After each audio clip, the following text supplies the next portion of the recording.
Okay.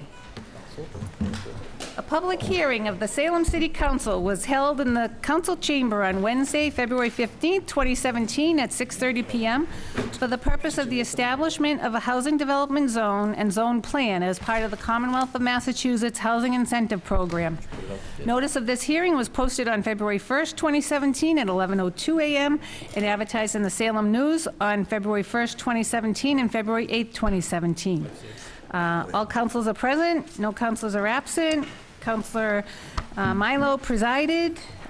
In attendance, we have City Planner Tom Daniel and Andrew Shapiro from the Planning Department, and we also have Grace Harrington from the SRA, and a number of residents and folks, businesses, and members of organizations in the city.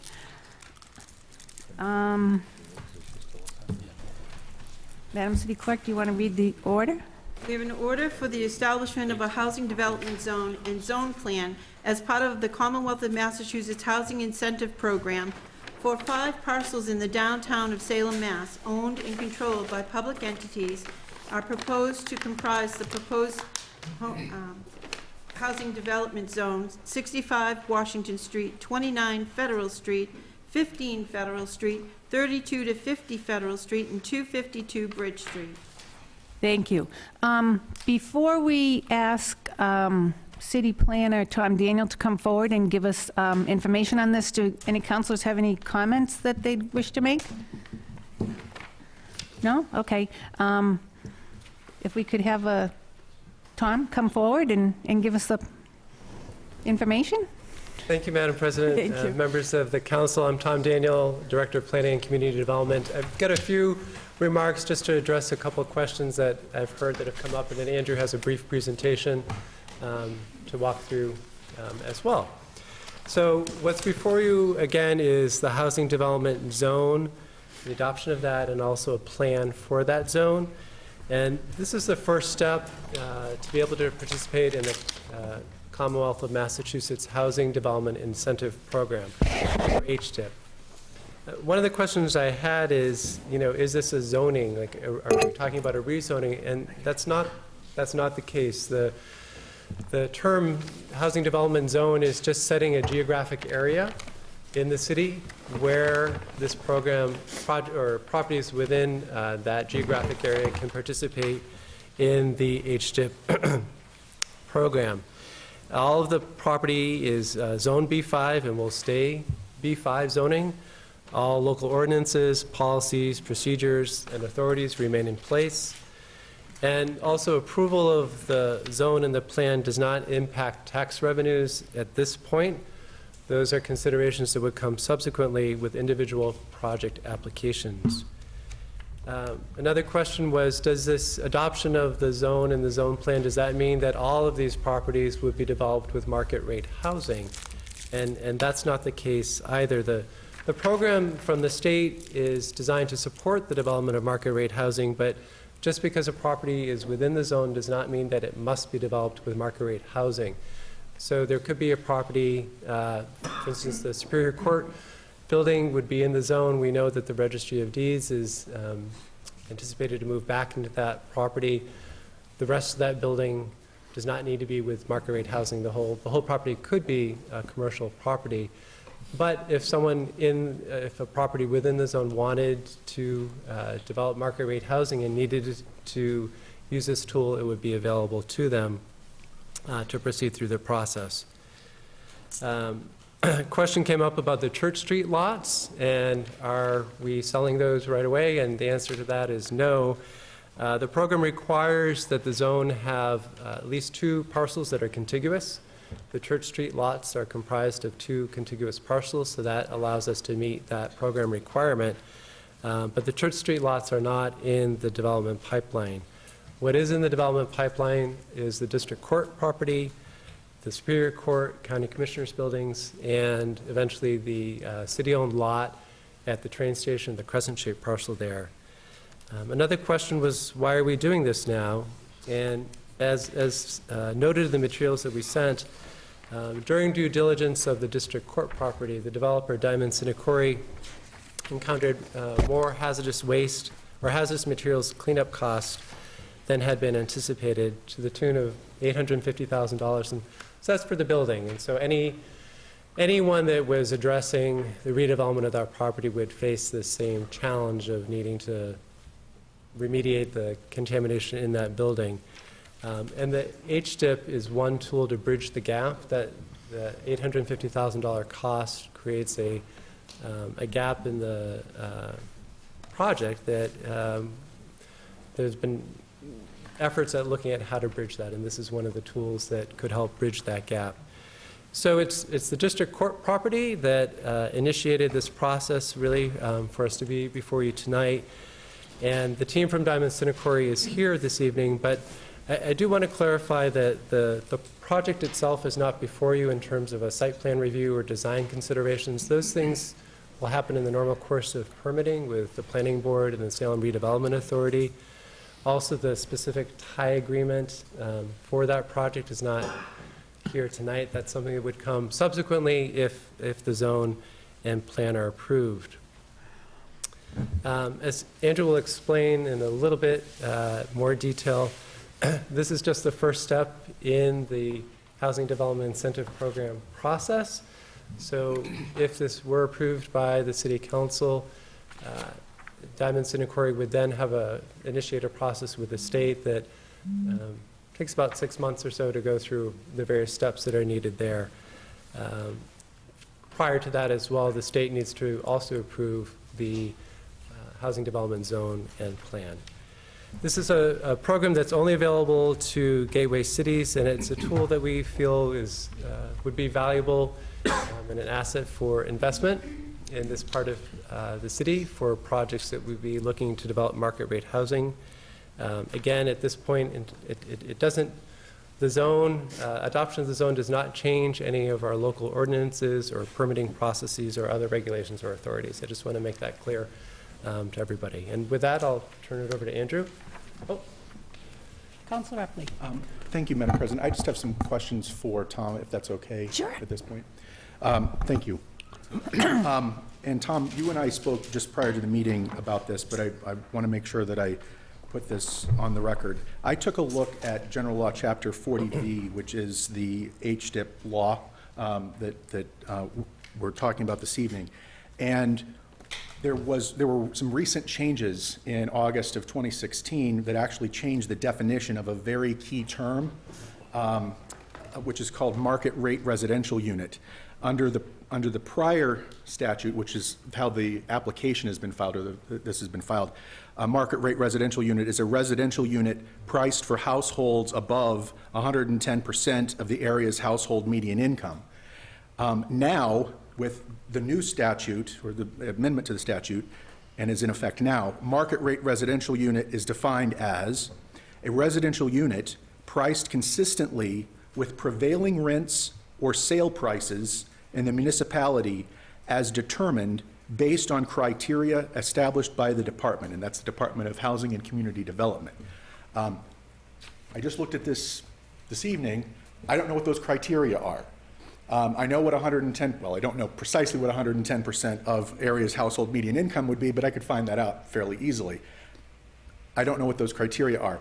I know that you don't know either, so, but if before Thursday, by tomorrow night, if we can get that information as to what those criteria are, it would be helpful to me to know exactly what it is, and probably to developers too, what it is that that everyone's buying into here with this.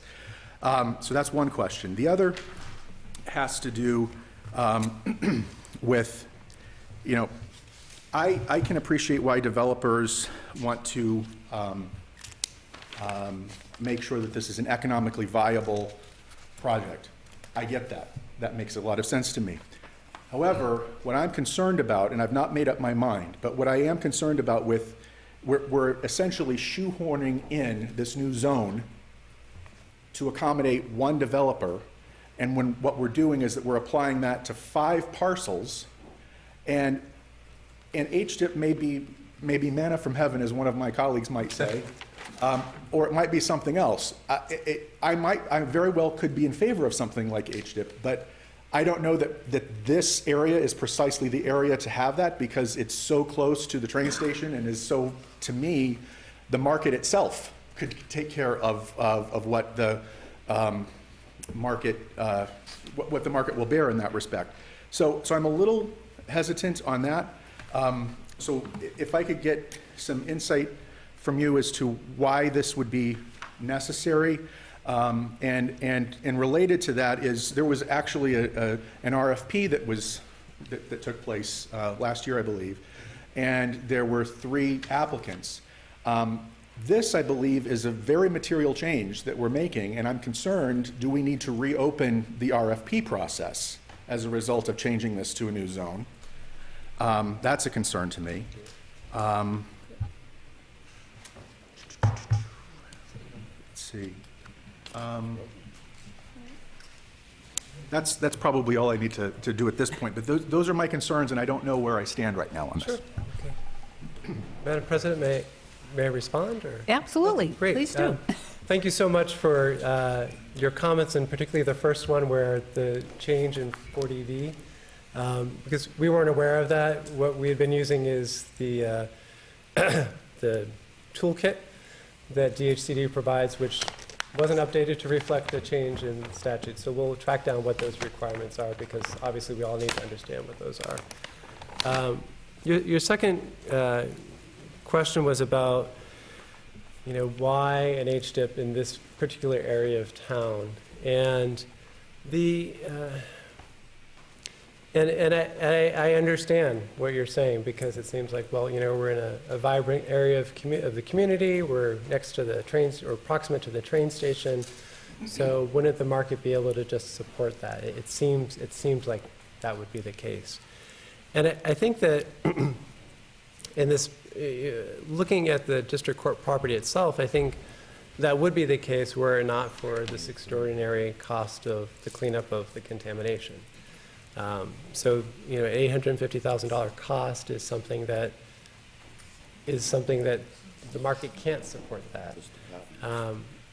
Looking at the other properties in here, the county commissioner and superior court buildings, if there is a housing component, whatever happens there, we'll likely be able to access historic tax credits. If there is a market rate housing component to that, I don't know that there would be a need, but perhaps there would be. And so just having it included in the zone is something that would facilitate those properties being rehabilitated and put to new use if there's a housing component to it. For the crescent-shaped parcel that the city owns at the T station, we engaged Arrow Street architects, Larry Spang, to do a pre-development feasibility study there. And we've had some initial report from him. And it's a great site because it's right adjacent to the train station. You can look across, see the North River. Maybe some of the junkyard views aren't the best, but it's a great location. And yet it's also an inefficient parcel because of its shape. It's kind of like a disc or an oval, and so there's inefficiencies there. Might someone be able to develop housing there without seeking some support through this program? Perhaps. I don't know. What I do know is that the soils there are not great. It was an issue for the T garage being built there.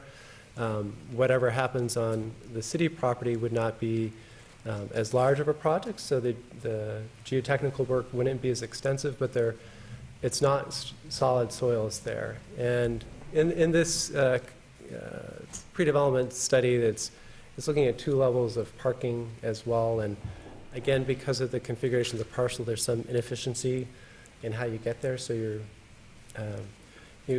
developers are looking at the most efficient way to develop a property, and just because of that configuration, there's some inefficiencies which could lead to needing some support. I don't know. But again, it's looking at this tool as something that can support projects. What we do know is costs are rising for construction.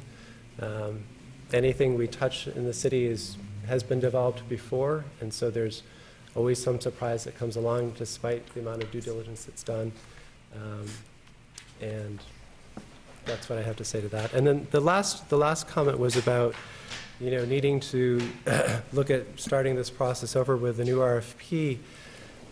This is not a zoning change. This is a tool, a financing tool that is out there.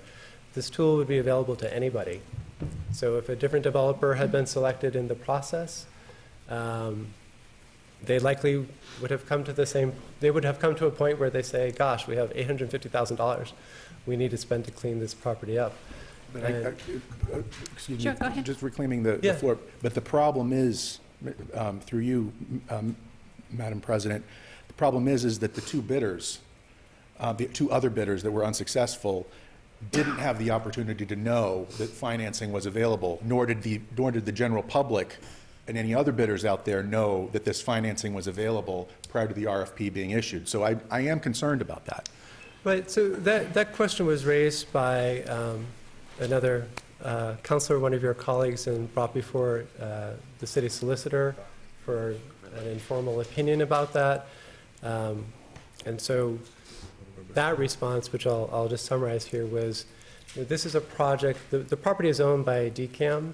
The SRA is, will be transferred to the SRA and then disposed of through the SRA. So legally or technically, it's not subject to 30B in that process. So there's not a violation of that. So that's, in summary, the city solicitor's response. What I will offer is someone who's worked with these types of projects in other communities. My career started in Minneapolis, where, again, everything we touched was previously developed. Same process, issue an RFP for publicly owned land, selection of developers, competition, select one developer. And to a T, there was always something that came up along the way where, there's another piece in the puzzle that needs to be solved, a financing tool or a grant that's pursued to make the project fly, because that's just what happens when you're developing in a previously developed setting. If it were a greenfield, something that, just hadn't had development there, then it's, much less likely that you're going to encounter those unknowns. So in my professional experience, this is typical of what happens. So, yeah. Councilor Famico, then Councilor Sargent. Thank you, Madam President. To tie on to that, I had actually reached out to the city solicitor concerning the RFP process for this. My concerns also went with the RFP, although we don't technically have to open it up because of mass law.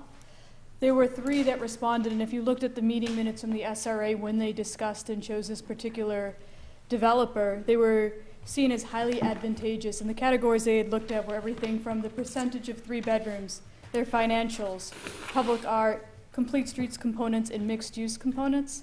And with reviewing what they submitted then until what we're actually seeing now with the changes in the last few weeks, it's a completely different project. I'm not pleased with it at all. We're looking at from 9 3-bedroom units to down to 3.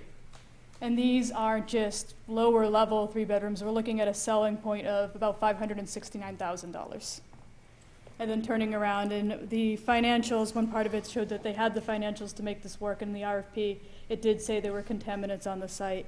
And once again, I know we're not looking at the particular project and we're looking at the zone, but I'm having a very difficult time stomaching looking at this zone, specifically for this project due to the amount of changes that we're looking at. We're looking, although it says in the Mass General Law that there's diversity of housing, diversity, when I called the state yesterday and spoke to them about this project, they said diversity deals with having things of different income levels for people.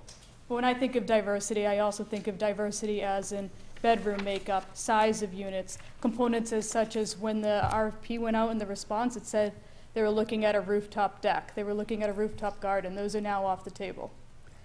So a lot of these things have shifted with that, and yet we're looking at supposedly $2 million for a tie for this, yet $850,000 of cleanup. Those are way off for that. So with this particular project, and I know we're looking at the zone, but going forward based on this particular project and where it's at, quite honestly, I would like to see the RFP reopened. the responses we got, some of the other ones might have been chosen had we had different elements that were looked at, and had we had this HDIP zone, perhaps we would have had other people interested, because $2 million is a big chunk of change. And to then turn around, and yes, it's a tool, and yes, they could apply for it, but as part of the RFP, they were looking for the finances of the actual developer for that. Not to say that maybe other zones this could work out in other areas, and we look to develop, whether it's the MBTA site that I'm guessing there's probably already a flooding issue there as well. Everywhere near the water we have that, and it could help with aspects, but with this particular project, I'm not certain. And already I can tell the developer, and I can tell the planning department, you can expect to see me and others at the future meetings for this, because these are very big, substantial changes right in the downtown corridor. So that's where I'm going at with this. I am interested in still hearing more about the program, but with this particular project in mind, as of right now, I am not in support of it. Thank you, Councilor. Councilor Sargent. Madam President, through you. Tom, with what you said in mind about running into pollution problems and not being part of the RFP, might we going forward be able to put something in, like saying, with the RFP, the city will help you if you run into unforeseen problems up to and including like a zoning change or something like this, so that somebody else bidding might know that if they run into problems, that they might get help from the city, or at least attempt to get help from the city. So at least it'll be a fair playing field for everybody who bids, not just if this person gets help, it's kind of a windfall compared to the other bidders. That's just a suggestion going forward.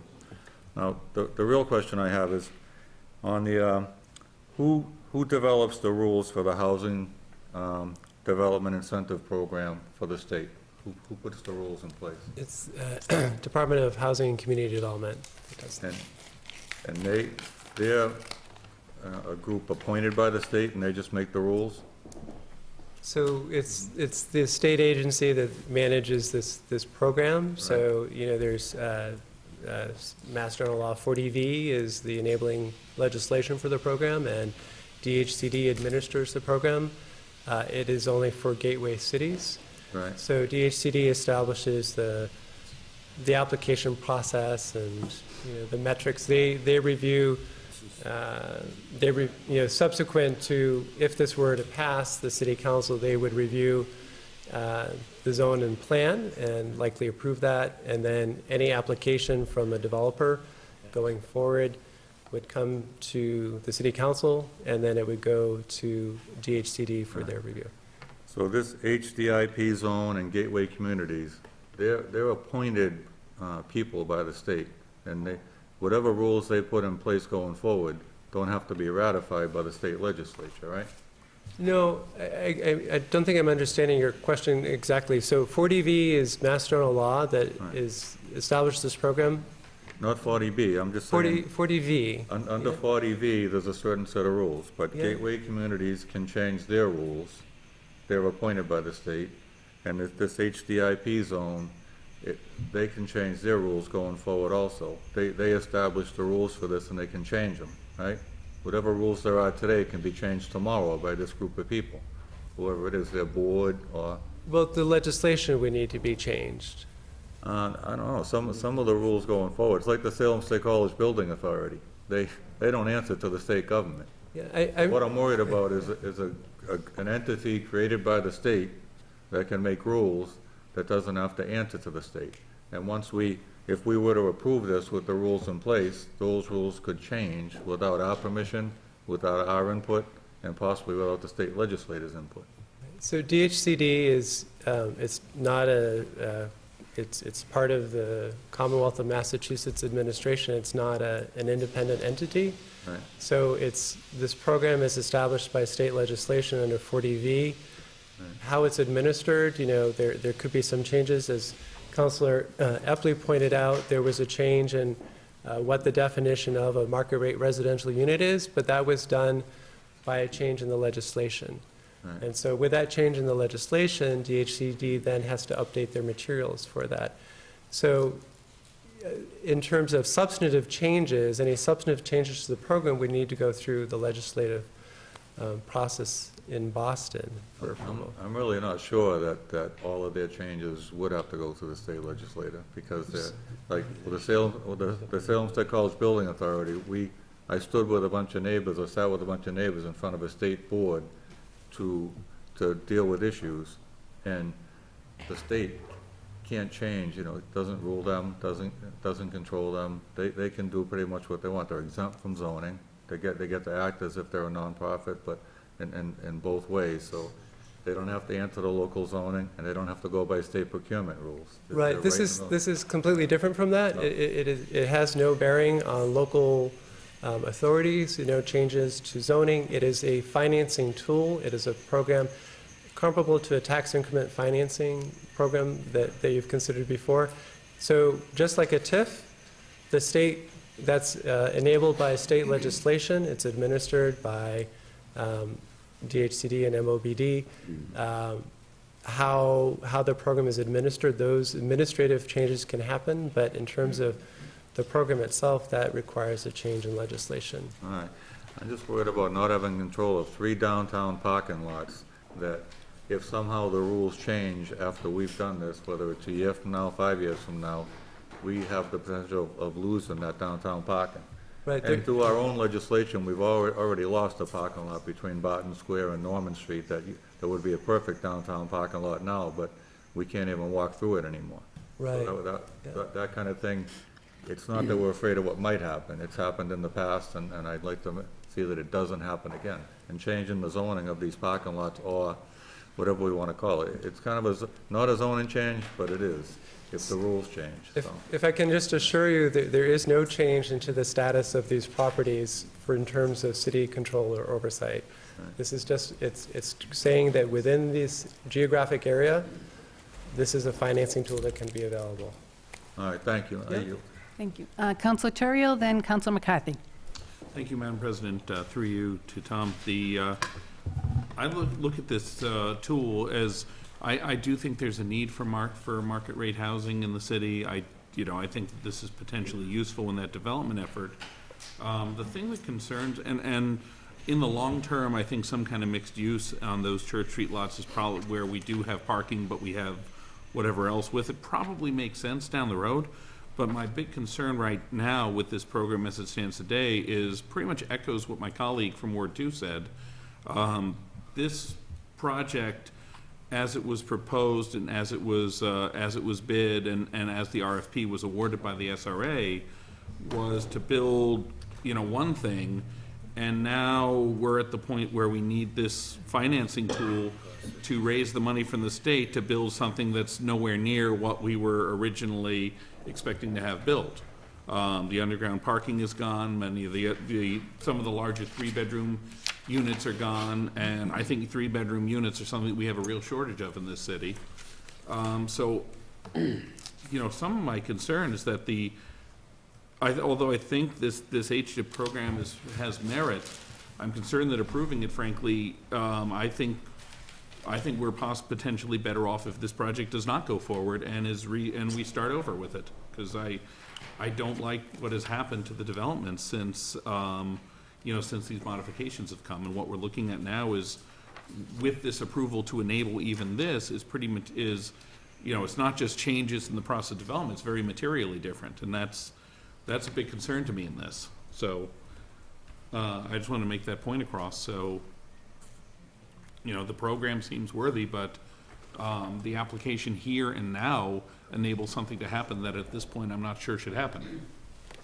Madam President, may I respond? Certainly, and then Councilor McCarthy. Just one thing I wanted to clarify that I didn't have in my opening remarks, but I think there was some confusion from the article in the paper. The project still has underground parking on it. It has fewer spaces. If I can just take a moment to describe, the original proposal was, so the current building sits on a larger parcel that isn't fully built on.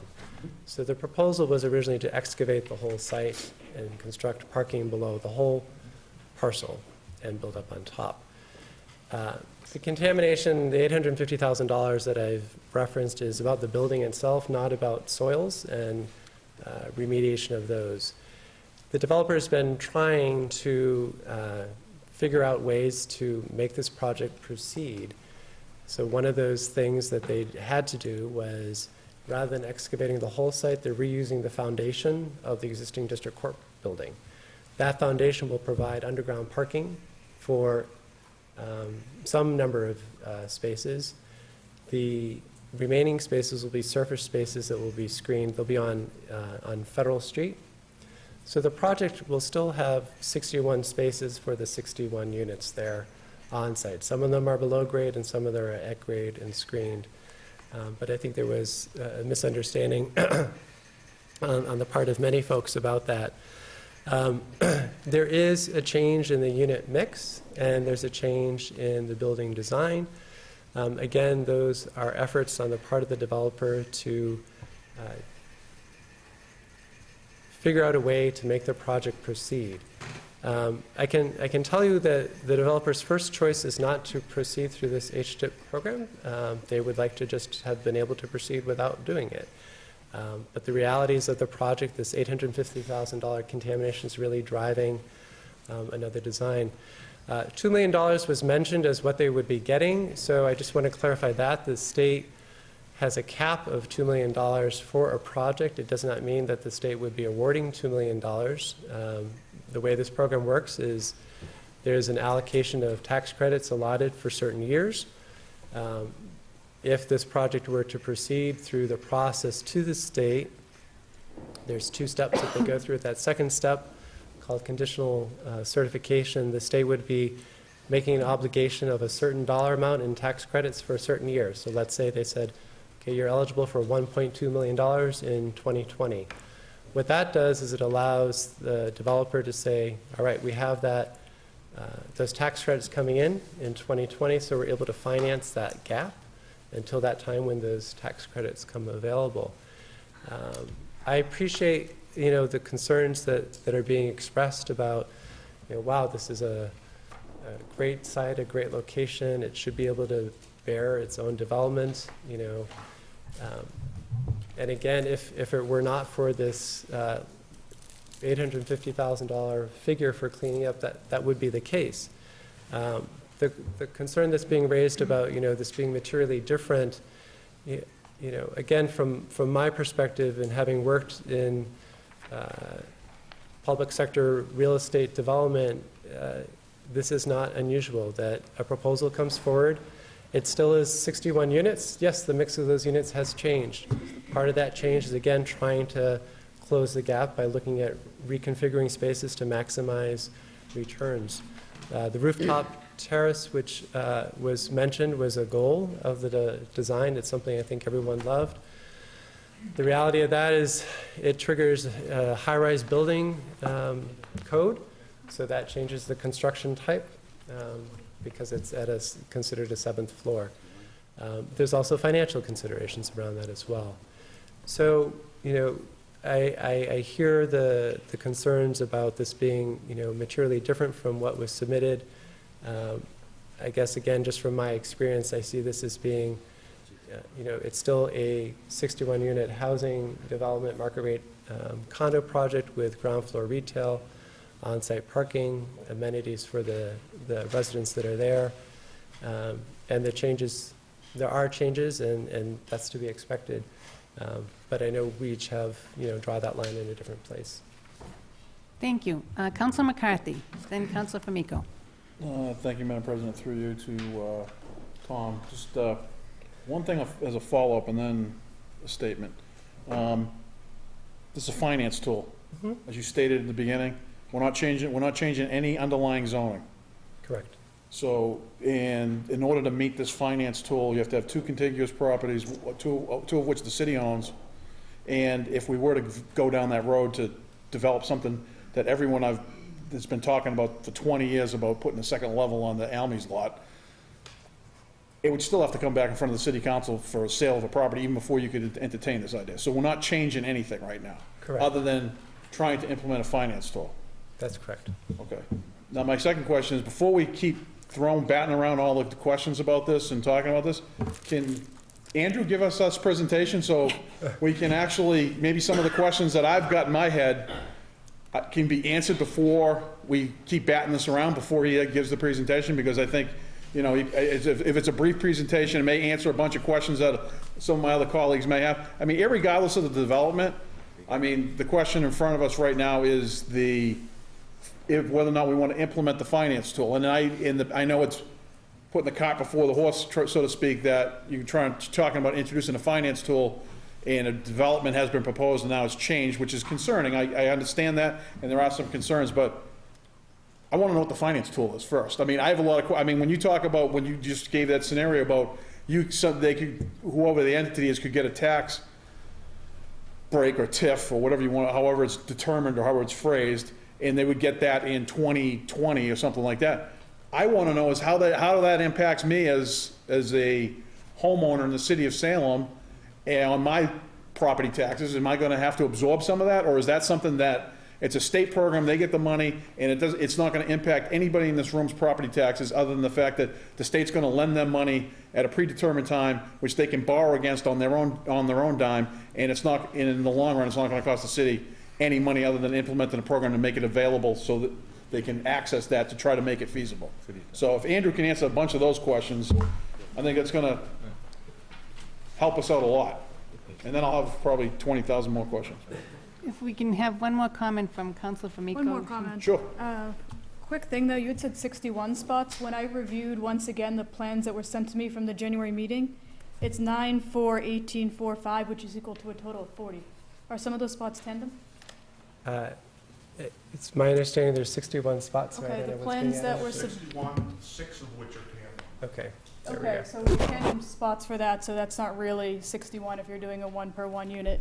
So it's 40. And secondly, just quick question, Andrew might cover it. How many votes are required for this? Is it 6 or 8? Majority. 6. It's a zoning, it's zoning. It's not zoning. It's not zoning. It's a zone. Thank you.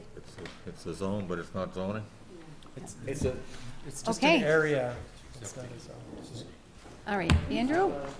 I'm gonna hit the buttons on PowerPoint. It's a finance tool, it's not zoning. Is everyone ready for the part where I convince you this is the best idea ever and all the questions go with that? So thank you, Madam President. Thank you, Tom, for the introduction. Thank you, ladies and gentlemen of the City Council. I appreciate the opportunity to discuss the HDIP program with you. We do need more acronyms in our life. So, Tom, if we can advance to the overview. What we'll be discussing is what is the HDIP? We've been batting that around a bit already. How does it work? How does it incent the market rate housing that we want to build in the city? What the approval process for it is. The zone that we're proposing, i.e. the parcels that we're designating as part of the HD Housing Development Incentive Zone. And why should we adopt this? What are the reasons? How would this benefit the city of Salem?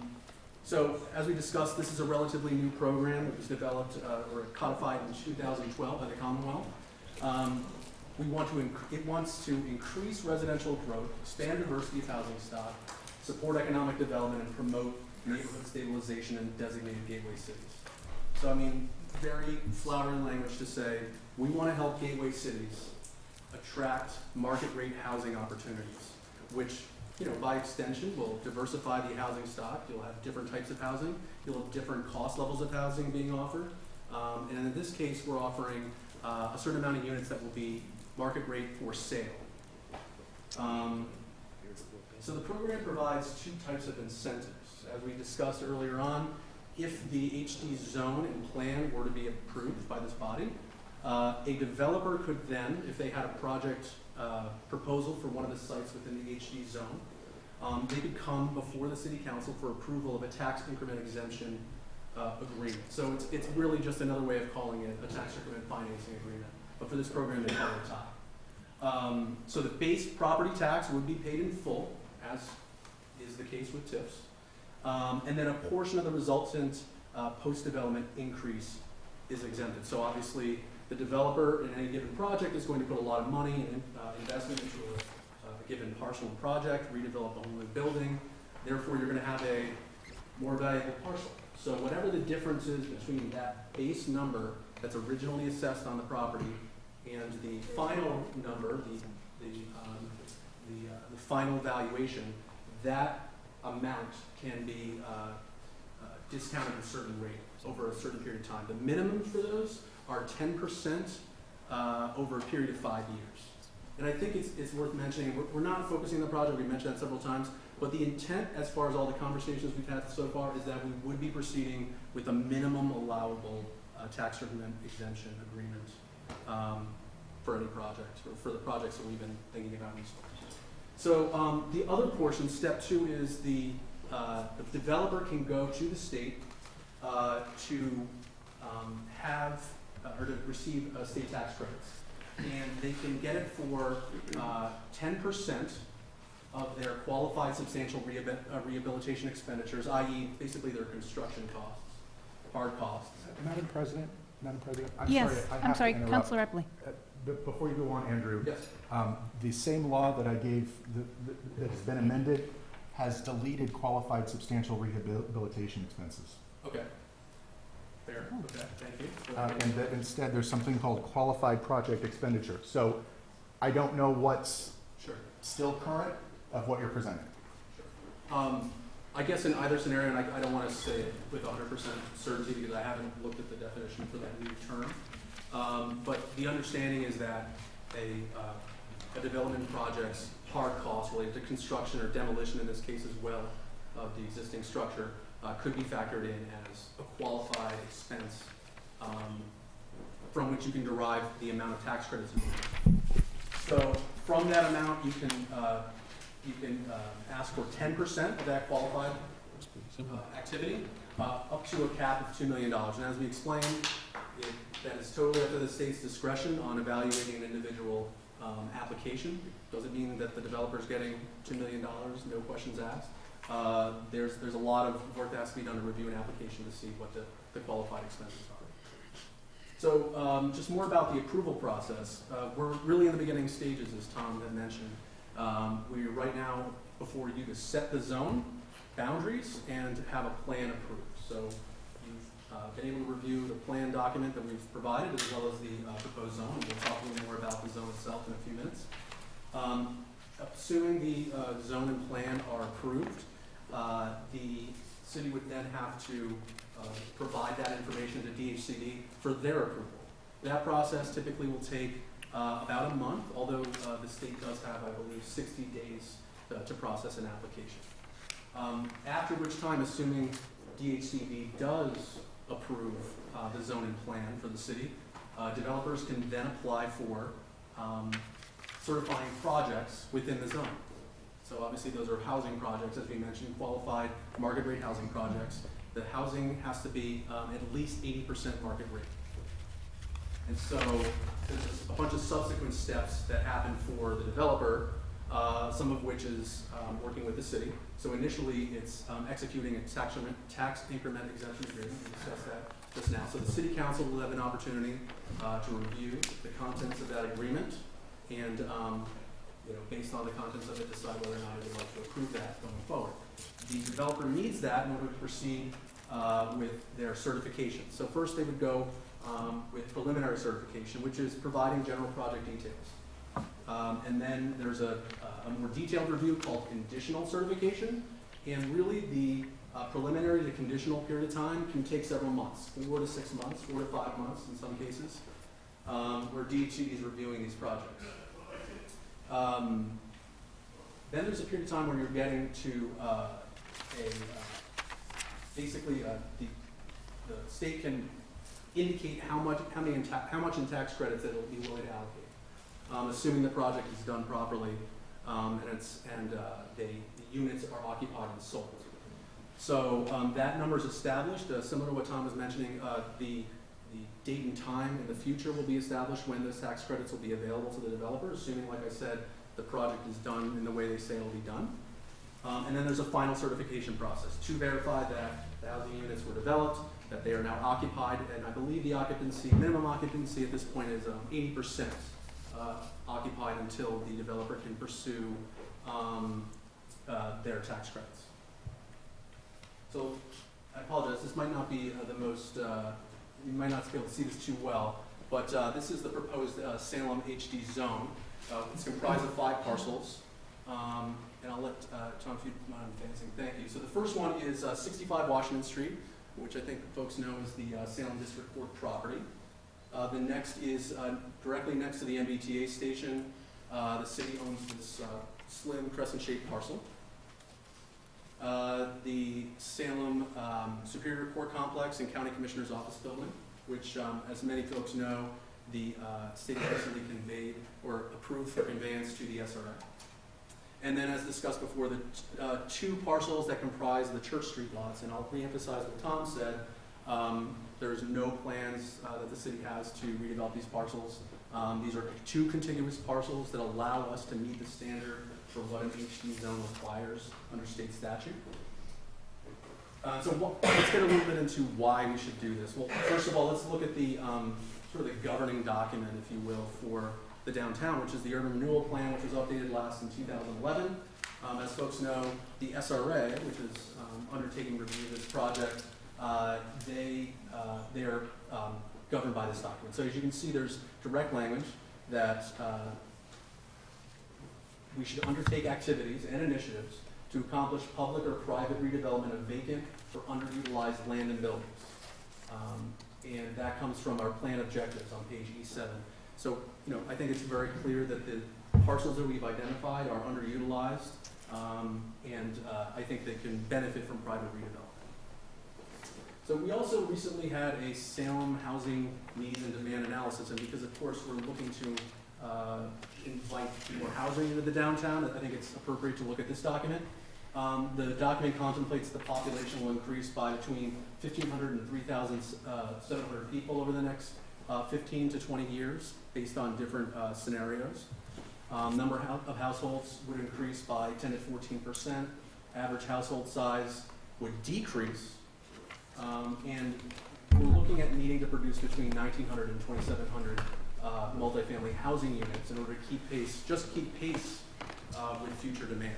So those are issues that we're contemplating when we're saying, why do we need more housing? Well, these are some of the issues that we're looking at. So in addition to that, we know that there are some projects, some that are more imminent than others, that we can consider that could very well benefit from this proposed zone. We know about the district court redevelopment that Diamond Syndicory is undertaking, currently going through local permitting. They are before the design review board, as you all have mentioned. You've seen some updated plans for that project. So they've identified a significant cost for hazardous materials removal. And that's part of the impetus for the timing of this zone. I just want to be clear. I mean, I think we're not focused on these individual projects, but knowing that we have 5 publicly controlled properties, 3 of which have some pretty good redevelopment potential, we think there's an opportunity to ensure that high-quality projects are done. And we talked a little bit about whether or not it's helpful to a developer to have this or not, and whether they need it or not. One thing that's for sure is that the developer would probably have to cost engineer this project far more if they weren't able to receive some of the benefits that the program provides that can come out in terms of material costs, providing the retail element on the ground floor, the number of 3-bedroom units that we've discussed, and being able to provide more tools in the bucket to help with these costs, I think ensure that a project's done at a high quality. So people know that we're also looking at the Superior Court and County Commissioner's Office building. Legislation was recently signed by the governor to convey that property to the SRA. So that process will be happening pretty soon. Properties require significant hazmat abatement there as well. There have been reports that have identified upwards of $3 million in abatement between, I want to be very clear, that includes the district court building, but also includes the 2 buildings on the Superior Court site as well. So there are significant costs that we know are coming down the pipe that people need to be aware of. And then, of course, the city-owned parcel adjacent to the MBTA station, we're working with Arrow Street Architects, as Tom mentioned, to look at pre-development scenarios for that property. And, moving forward, we want to have this zone in place to hopefully invite some really good proposals for that property. So with that, that's the end of what I have to say. Again, here are the The parcels that we're identifying on the right side are the addresses for those parcels. I'm personally happy to take questions. I'm sure Tom can pipe in as well, so thank you. Councilors? Council Fury. Yes, please. Most cities and towns would give their right hand to see what's going on in Salem today. It's a marvelous opportunity what's happening in Salem. For all very eyes, the SRA, I'm the council liaison to the SRA, and I'm very proud to be part of that. And what this whole issue is, the bottom line is, it's a financial incentive opportunity to get this development into reality. Before the city of Salem, how exciting it is, we have today Valley Plaza development going on. A hotel, condominium, commercial development. Most cities and towns would love that. On Charter Street, we have a new redevelopment of that, the old Grimshaw Peabody House. Looks like something out of a book that I read a long time ago. On Charter Street. On St. Peter Street, we have the Salem Jail. In fact, I have what we mentioned on the Grimshaw project, Harper's book on To Kill Mockingbird. Looks like the house on Charter Street. It's going to be all fixed up by the SRA Authority and the Design Review Board. St. Peter's Street, the jail is being all fixed up. The Newmark building right down the street, right across the street, is going to be a hotel complex. So we're very excited to have the opportunities to have here in Salem. I grew up in Salem. I grew up on Ash Street in Salem, only a block away from this new development. My house was taken in the SRA development, in the old River development. It was torn down. It's now condominiums. I can remember that garage that was there that's holding up this development. A garage is right on the corner of Federal and Washington Street. I grew up in that neighborhood. So everywhere you go in the city of Salem, we have problems with our landscape. From Salem Suede, oil and grease, Flint tans, wherever you go in Salem, wherever you put a shovel in, there's problems. And sometimes we need to look to these type programs to get it going into reality stage. This developer here, that's overdoing this developer, has a high record of reality and putting this forward and putting this into reality. In fact, when I went to the Design Review Board meeting and the last SRA committee meeting, I said I would love to live there, myself, personally. As a retired school teacher, downtown Salem is trying to be a thriving 365-day, 12-month-a-year place to live, to work, and to shop. And this development is going to be a bright part of the past of Salem, present, and the future. It's going to be a window on Main Street. If you look at some of the apartments on the third floor and all the way around, I would love to live there. And I think if you get a look at some of the drawings and so on, this project is going to be an ace. I can remember what was there before and across the street, the old A&P building. That was a theater, a bowling alley, the old A&P building on the corner of Federal and Washington Street. Big high-rise, it's like a big box building. This one is really a beautiful place. It'll be a really asset to downtown Salem, catalyst to future development, and that's what we're only interested in tonight, is the financial way of this project to go ahead, to make it possible. So I'm excited. I think we should give it a chance. The future of Salem is online here, downtown area. SRA has done us a great deal of extensive work, the Design Review Board. I've come to those meetings, very professional people.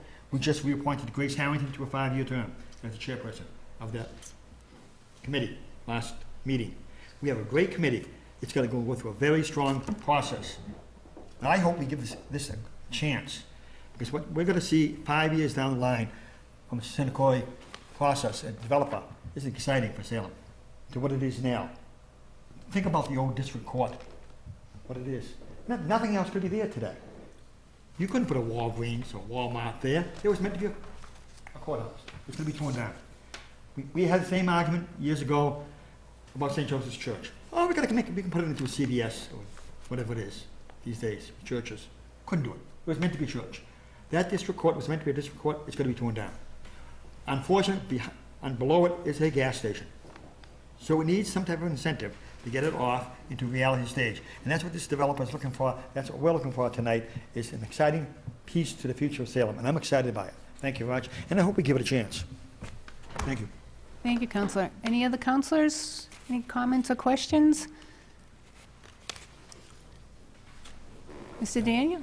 Just, Madam President, I want to let you know that Merrill Diamond from Diamond Sinacori and Greg Winter are here as well, if you would like to entertain comments from him, since there's been comments about the... If anybody would like to suspend the rules to allow the developer to speak? Any objection? Seeing no objection, gentlemen?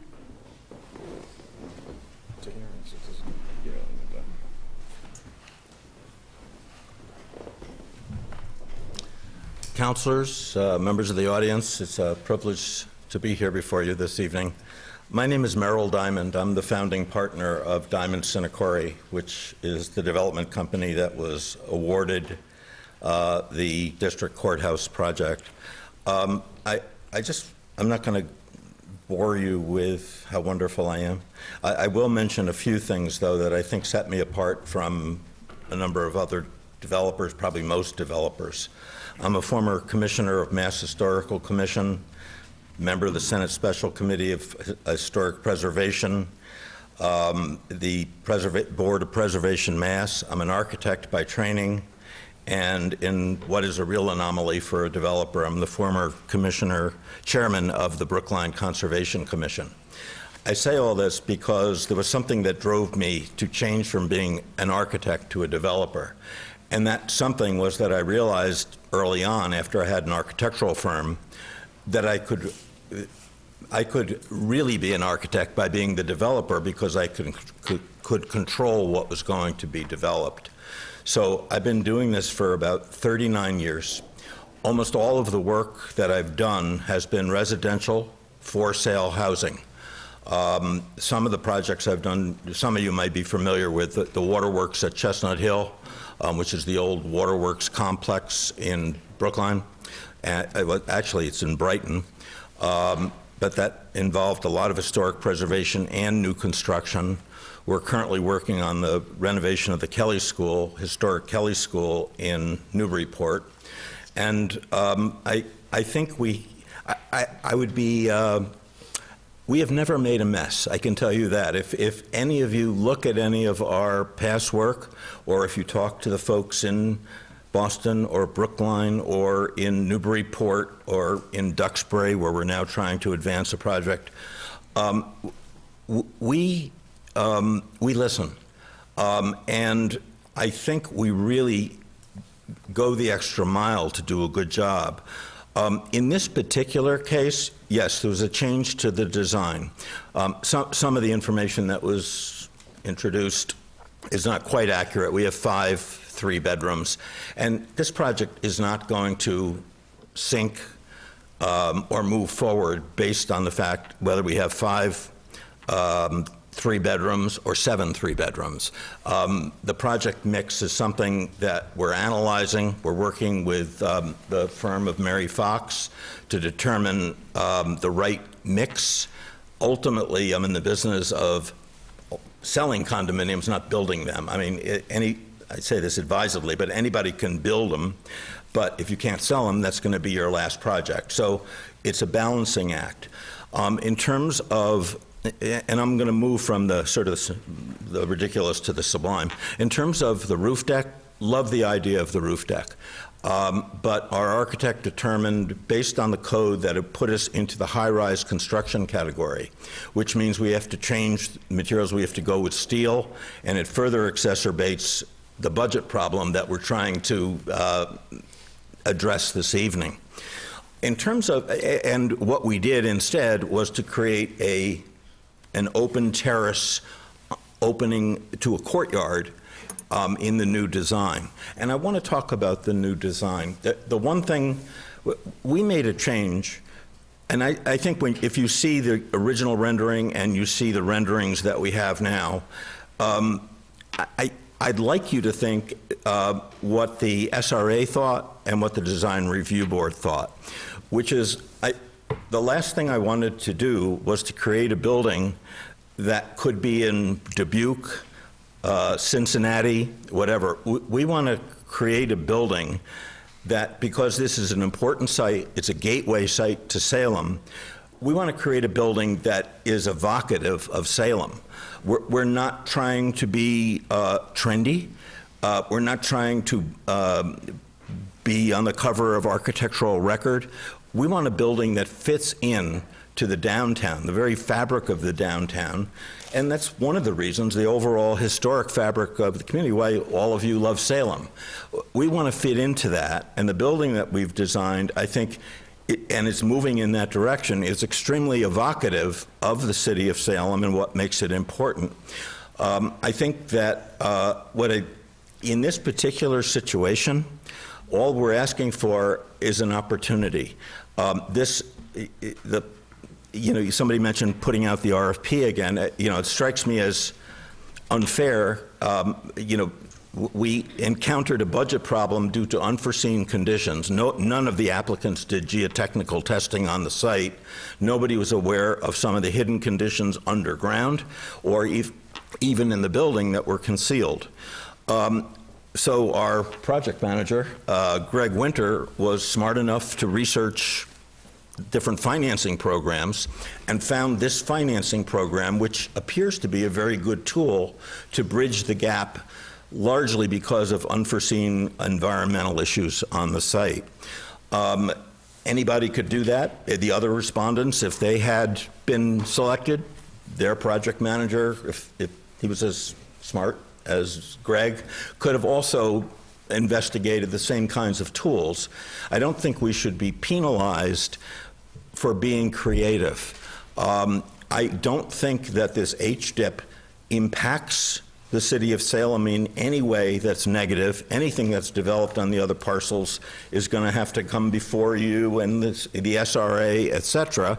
They'll be the subject of requests for proposal. I know somebody mentioned earlier, well, what about parking? I mean, the RFP could specify that whatever's built on those parcels has parking on grade or perhaps even below grade, and then perhaps residential above. I'm not concerned about those other parcels because the city of Salem will have governance over whatever happens on those parcels. I'm only concerned about 65 Washington Street. And I think if any of you come, for instance, we have a design review board meeting coming up.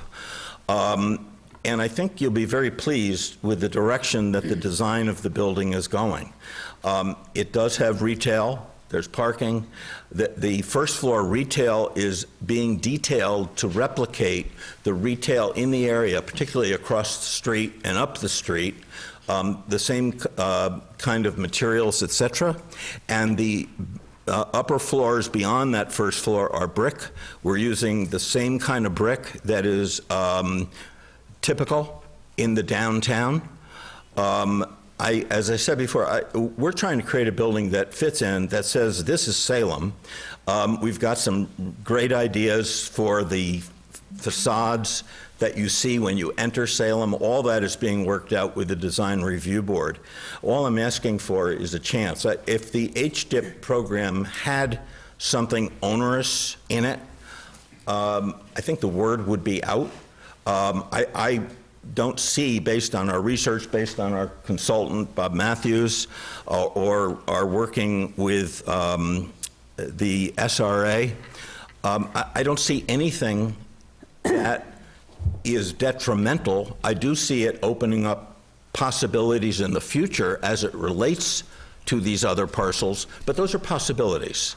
And those possibilities, you as a group may decide, gee, let's take advantage of those because that exists, because this has been part of the HDIP zone.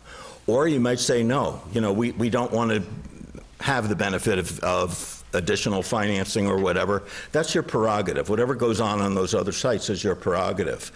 But, I mean, we've spent a lot of time working on this project. I think the design is far superior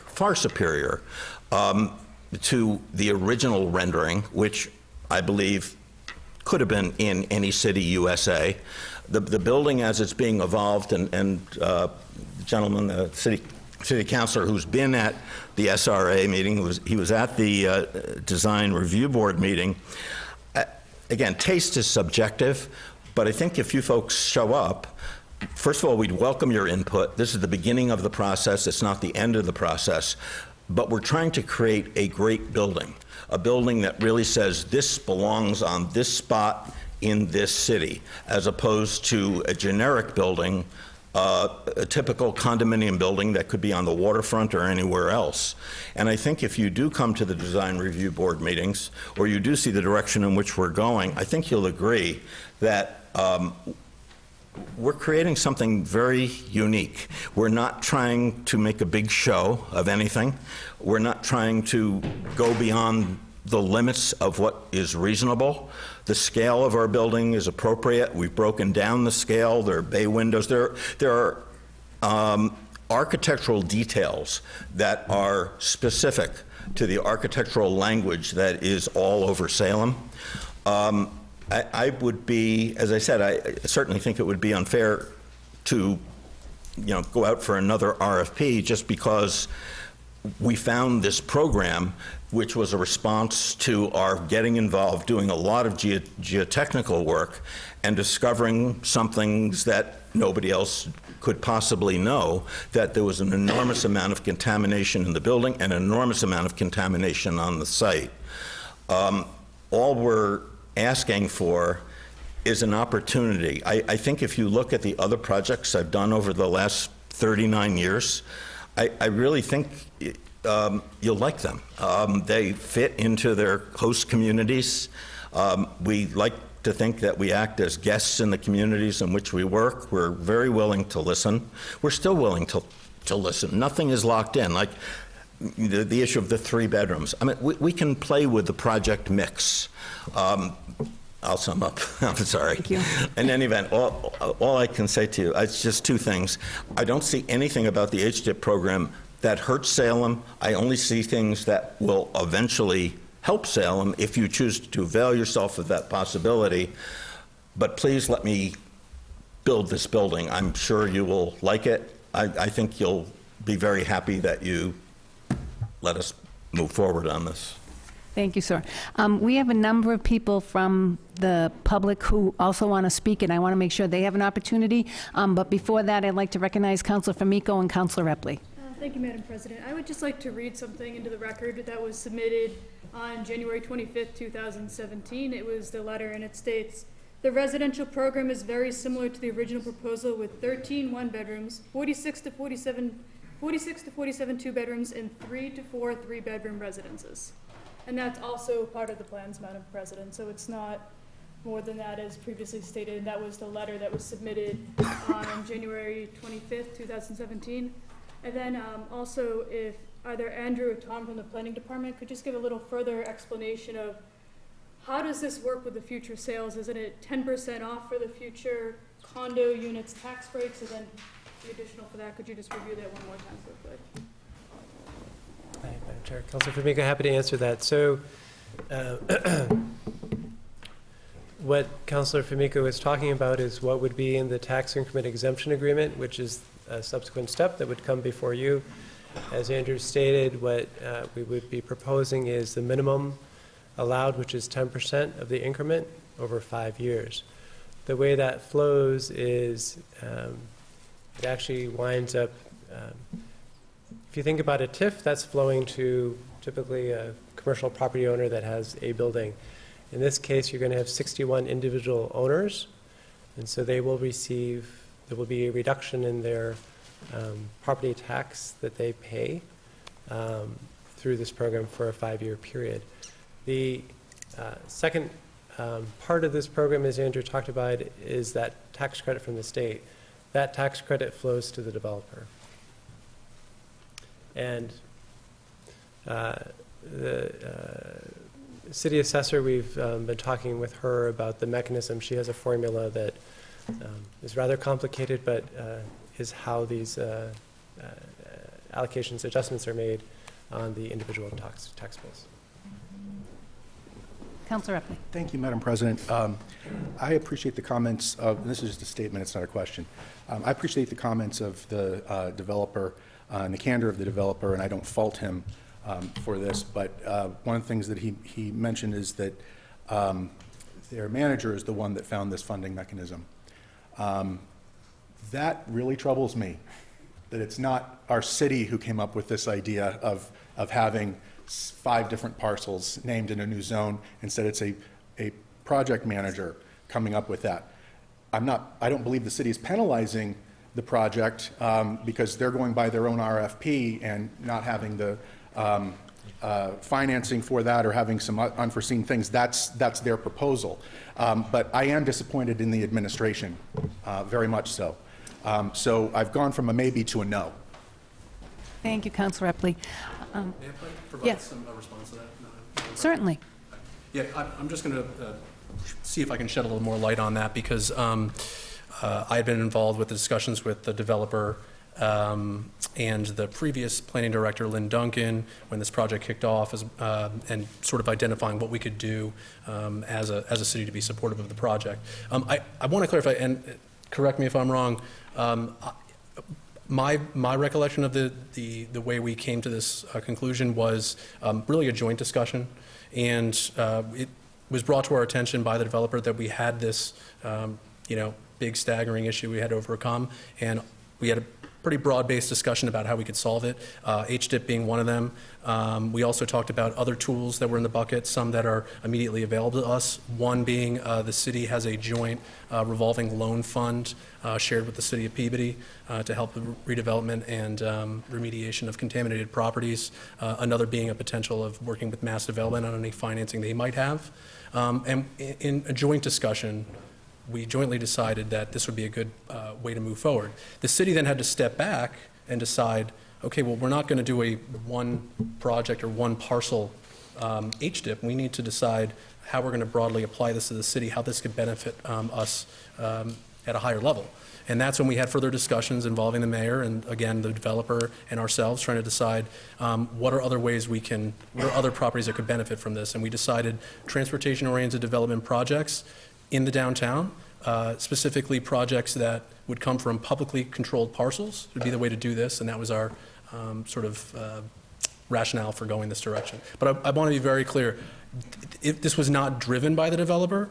I certainly think that the timeliness of it was, because they're now discovering that the contamination issues that are costing this amount of money require the assistance, but in no way, shape, or form was this completely driven by the developer. I just want to be very clear.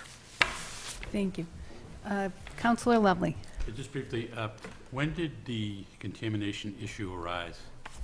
Honestly, I wouldn't be able to put an exact date on it, but the developer was selected, the proposal was selected by the SRA, and then after which point the developer and the SRA entered into a letter of intent that sort of outlined the steps going forward, so it basically established a period of time where the developer would be able to do some due diligence on the property, i.e. Hire licensed site professionals to examine the property, do the testing to discover, if there were significant contamination issues, and then sort of determine, how much it would cost to remediate those issues. And so during this time, subsequent to selection, and in between the recent execution of a land disposition agreement, there was this due diligence process to determine that. So it was several months of site investigation. I know it was several consultants that were hired by the developer to examine the site in further detail. And then I want to say no less than 6 months after selection. I mean, and that's I'm being conservative in my recollection of it. No less than that was, or no more than that, excuse me, was the time period for when the discovery of that issue came about. To follow up, were you aware that the changes in the 40V statute now include the cost of assessment and remediation of hazardous materials? And was that something that came about after you were first aware of this program? And did the developer let you know that they were working on that? Or it just seems that that's an added change, and I'm wondering, did you find out there was a problem with the site?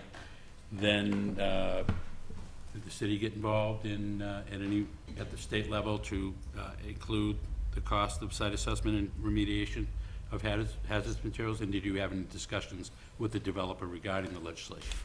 We had discussions with the developer regarding the legislation, but only as a mechanism to overcome the cost of really the entire project. But what's tilting the project, I don't want to speak for the developer, what's tilting it over the edge is the significant contamination. With respect to the site assessment and remediation costs being eligible as part of the HDIP program, I mean, and you know, per some of the issues that Councilor Epley raised, we've been working with a specific toolkit that the state has issued to develop plans and zones that past gateway cities have done as well. So yes, there could have been some tweaks to the legislation that allowed for differing definitions or you know, certain other issues that could be eligible under the HDIP. But I think regardless of that fact, if that is in fact the case, we're looking at overcoming a structural issue with the financing for this project, and that's why the city is trying to be helpful, or the planning department is trying to be helpful in this process and working with the SRA and the developer. Can you tell me roughly when you were aware of the 40V program? Like I said, you know, not but a couple months or a few months after. When was that, though? So Prior selection. to the amendment change? So if, I think. Yes, prior to the amendment change. So you were aware at that time that site assessment and remediation were not part of the formula? No. I think what you were asking, did the city lobby or get involved in changing No, the were you aware legislation? that changes were being made to the program? Did you have discussions where they said, well, that's not, the remediation isn't part of the package here? And were you made aware that there were changes coming at the state legislative level, and were the developers involved in that, to your knowledge? So my understanding, I came into this process in August, which is when this legislation was passed. My understanding from the beginning was that the program allowed these costs. I wasn't aware that it was a change. Okay. Are you aware now that it was a change? Well, I understand, you know, the Okay. the toolkit, It seems yeah, so. suspicious, maybe too strong a word, but the fact that you find there's a problem you want to overcome, they look at this, and all of a sudden that change is made. It seems, you know, I guess I'll be able to find out by tracking the legislation, you know, what legislators are involved in history. I'm wondering if you had any discussions. You're late to the party, but Andrew, were there any discussions saying, well, currently that doesn't apply, but there is legislation pending to change that formula?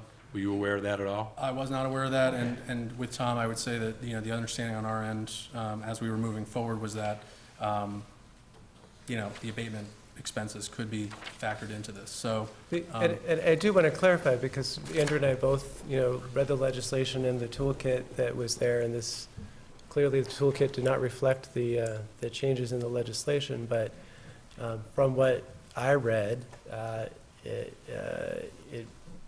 there wasn't any question in my mind that these weren't eligible expenses. So, but again, I was reading a toolkit for the specifics. I had read the legislation, but I read the toolkit that described things, and that language wasn't as specific and clearly wasn't updated. So, Okay, just to point out to the council, the definition qualified project expenditure that is now in effect, the amendment, spells out specifically that it includes the cost of site assessment and remediation of hazardous materials. One would expect that that was an issue, that it was not covered. I guess that's how I would. or perhaps it was a clarification because there was confusion as to that. I can't speak to that. I don't know. The only thing I would add is that I was in contact with the employee at DHCD who runs this program pretty early on in the process, and I was very clear as to why this was coming down the pike and why we were looking at this. And it was never ever mentioned that because of the contamination issues, we shouldn't be able to proceed. So even in speaking directly with state employees that were overseeing this program and administering it, You did no state issue was that ever raised. You had no discussions with the developer relative to that there was a change coming that would allow these? No. Okay. No, I want to know. Thank you. Thank you, Madam Chair. Counselor Two Famico. more quick things. Then first thing is the RFP for this did spell out that there was asbestos on the site, not to the extent that it was, but it was part of the RFP. And the second, the employee that Andrew just spoke that oversees this program, I spoke with him yesterday too. He got the privilege or perk of taking this program over somewhat recently because someone retired early in the state, so he's kind of new to the game for it as well. Okay, thank you all. Now, we'd like to open it up to public comment. We're going to start on this side of the room, and we'll start with anybody who would like to speak in favor of this. Anybody in favor? Okay, we're going, yes, sir. I think you already spoke. 1 minute. Anybody get a timer? I'm just trying to get your no to a yes. And then, I just want to say two other things. What we're providing here, this HDIP program was envisioned for apartments. This will be the first time that it will be used for condominiums. And I think that it's interesting because somebody mentioned, I think it was Andrew, the 80% requirement that we don't get the money till we're 80% sold. If this was an apartment building, we could rent it up very quickly. We would reach 80%. We talked to the state, and this addresses the other counselor's point about legislation.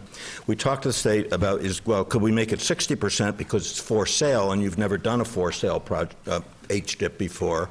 You've only done rental, and they said to change that rule would take an act of the legislature. So we're stuck with that. But the other point I want to make is that it relates to providing alternative housing options for people in Salem. And many, Betsy, who's here, can attest to the fact that she's gotten a lot of interest from Salem people who have raised families in larger homes and now want to have more maintenance-free living and want to be in the downtown where they don't have to rely on their car, where they can walk to different shops and services, restaurants, et cetera. What we're proposing as a program, forgetting the building, which I'm very proud of, and I think all of you will be as well in its final evolution, and I, again, invite you to come to the design review board and get your input, but I think there's a real need for sale housing in downtown Salem. It's a plus, it's not a minus, it's just another housing type, but I think this will allow folks who have lived in Salem all their lives to remain in Salem, and I think that's a worthy and noble objective. Thank you. Anybody else in favor? I'm kind of in favor. Does that count? Sure. All right, and you're on that side of the room. We missed your number, but come on down. Name and address for the record. I'm sorry. I'm Jennifer apologize. Firth. I'm Historic Salem President, 3 Carpenter Street. First of all, I just wanted to say that Diamond Cinnacore is a great architectural firm, and we're really lucky to have them. I supported them when they came before the city with the original RFP. I was so happy that they won it, and I still support them. I think Historic Salem, although we're here to preserve historic buildings here in town, the historic character of Salem, we're also here to promote good new development. And this is as good as you can get in Salem. This is a great architectural firm. So I do support them, and I would hate to see the project go back out to another RFP. I think we got very lucky with them. Having said that, I'm not supportive of the housing development zone because I'm concerned about the risk that these Church Street parking lots going into the zone will present to the city, because it's very important to me that the vitality of the downtown businesses are intact, and parking is very important for that. And I would hate to see us lose any parking here in the city unless there's a plan I don't understand to create another parking lot somewhere, because on Friday, Saturday nights, and then in certain months when the tourists are here or in Halloween, we all know, parking's tight. Sometimes I'm lazy and I don't want to walk downtown and I can't find parking. So two sides to it. I would hate to lose this project. This is a great firm, and we should be lucky that we have them. But I am worried about the risk of the parking in downtown. Okay, thank you. In favor?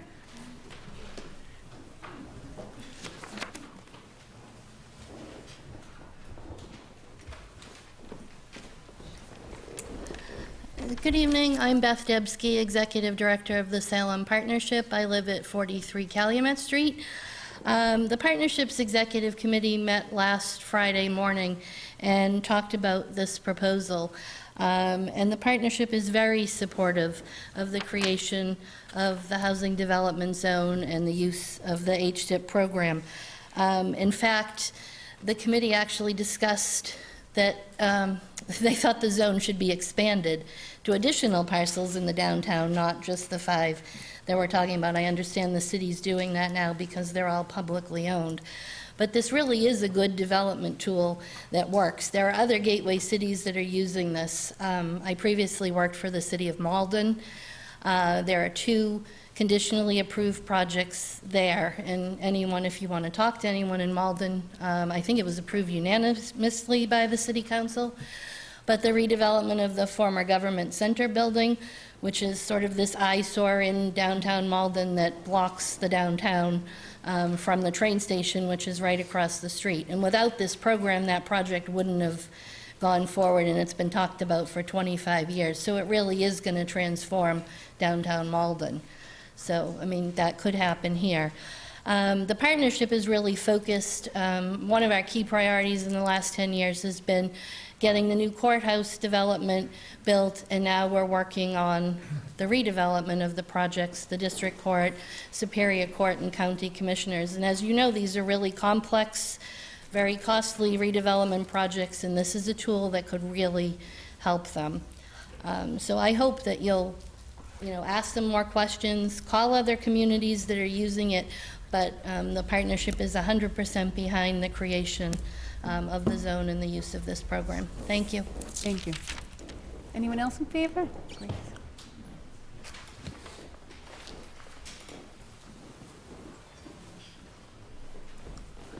Thank you, Madam President.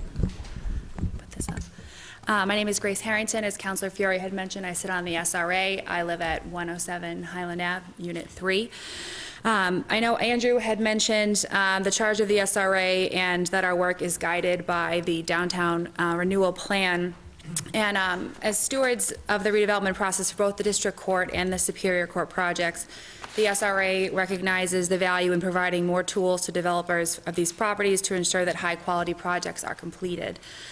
Further, the SRA recognizes the need for additional housing units to meet the future demand for housing in Salem over the next 15 to 20 years, as Andrew had discussed relative to the Salem housing needs and demand analysis. The proposed HD zone before you will cover only publicly owned and controlled parcels and will ensure that there's a public process for any future potential disposition and redevelopment. As you know, the SRA went through a thorough selection process to choose a developer for the redevelopment of the district court site. The SRA and the Design Review Board have been working closely with Diamond Corey, and we're looking forward to continuing to work with them on the design to make this project a positive addition to the city. Access to financial tools and resources available through the HDIP will ensure that this developer, as well as others in the future, will be able to complete well-designed and high-quality projects for our downtown area, and I ask for your support. Thank you. Thank you. Anyone else in favor? No? Okay, we'll start on this side of the room. Anyone opposed? We'll come over here. Oh, yes, ma'am. My name's Cynthia Carr. I live at 97 Derby Street. I'm late. I was here early today, but I'm late jumping into the whole bandwagon of this development for a number of reasons. My gut feeling after listening to everything tonight is the planners said, oh, it's only a 10% tax break, and we have no figure as to what that's going to be. My understanding is it was the difference between what the value of the property is and then what the the total overall value is. Well, to me, it's zero to whatever. That's a fairly decent tax break to people that are probably going to be pretty wealthy moving into these places. I'm going to assume that the average, and this is an assumption because I'm not a realtor, they're probably going to sell for $350, maybe up per unit. That's a lot of money. That's a lot of tax revenue gone for a property that, he says Brookline. I know people in Newton and Brookline. As a long-term, I've lived in this city more or less for 60 years. I was born here. I still live here. For me to hear a developer from Brookline is coming in, it makes me really nervous because I know that I could never afford to live there. And to me, it's just going to make things even more expensive and push out people that have been here forever that have worked hard all their lives and can't afford to live here. And on top of that, we're giving them a tax break, okay, we're giving them whatever they want. We're still not gonna get parking for the 1.5. We've just gone through it on Turner and Derby Street. Beautiful building. I'm not saying that the buildings aren't gonna be beautiful and lovely to look at, but where are people gonna park? I mean, it's ridiculous to think that people are going, rich people, wealthy people, are going to be given breaks, and we, the people that have lived here for a long time, still aren't going to be able to park in downtown. We're not going to be able to afford it, and all it's going to do is jack up the prices for any other condos that are around that might be reasonable. That's my take on it right now. And, you know, yeah, I'd love to see the development take place, something take place, but nothing that is going to make parking more miserable downtown, because let's all face it, parking in downtown is miserable. It's just plain miserable. And why should people that are in the upper income level get a tax break? Well, you know, these people that are going to buy these places are not going to be poor. Why should they get a tax break when we can use the money to fix the streets? Have you walked down Derby Street? I mean, I'd rather see that 10% tax revenue go into fixing the streets and fixing the sidewalks. So that's why I'm opposed to it. Thank you. Anyone else like to speak in opposition? Yes, Meg. My name is Meg Toohey. I live at 122 Federal Street. Like Jennifer, I'd actually like to speak in favor of the developer. I think that the building as originally proposed is really a distinguished building. I also think the process tonight is quite unfortunate because we haven't seen the proposal from the developer or the current proposal. We did not have information before this public hearing after which you're asked to vote. And therefore, I just feel like the whole thing's gotten rushed. So I just wanted to say that. But I am concerned that the HDIP is a sharp-edged tool which we could easily seize by the wrong end. I think there is an opportunity. I greatly respect the desire for affordable housing or housing that people who live here can stay here in Salem. We're going to have plenty of it on the North River. Come on down. So the fact that we're proposing a relatively small building that has, for Salem, relatively distinguished architecture is nice for me. But I think that the choice of the HDIP is something I'd ask the planning department to re-examine and the developer and to look at, is there another solution for this? We only have one other really distinguished development that we can all point to with pride in this city, and that is the Salem Jail, which was a really beautiful restoration. I'm not sure that there's anybody in this room tonight who would point with pride at the new development that's going on next to the jail. So let's have a little pride in the city, and let's see if we can find a different way to make it work. Thank you very much. Thank you. Anyone else like to speak? No? Okay. Councilors? Yes, Councilor Dibble. Thank you, Madam President. Being the person who scheduled this meeting, this public hearing, and being the chair of the committee that the matter presently resides in, I want to make sure that we hear from everybody, that we really put all issues on the table here tonight at this public hearing. So I'm asking the city planner a couple questions now. If he can confirm and talk a little bit more. This whole measure, the whole measure is more than just this one developer, more than just the district court. We have the two parking lots, which I understand are the Alamis, the two lots that make up the one parking lot at Alamis, and the MBTA. But let's talk a little bit more about the courthouses on Federal Street, not the district court. On page 13, we've got a drawing that identifies the 5 parcels, but it's confusing where you have a blue line on page 13 and the yellow line around it, and part of it's in black. Can you just simply, so the public understands what we're trying to do and why it's all included, talk about the 3 different buildings here, the county buildings and the courthouse, Why are they each separately included in here? So on Federal Street, starting at, and I just have a black and white copy, so I can't point out the colors. Okay, thank you. On Federal Street, at the corner of Washington, what we're talking about are the gray buildings here. The yellow line includes the larger property. This is one parcel. So, but the properties that would be subject to adaptive reuse redevelopment are the County Commissioners Building, which is right along Washington Street at the corner of Federal. That's the granite building. And then the Superior Court Building, which is the red brick building next to it.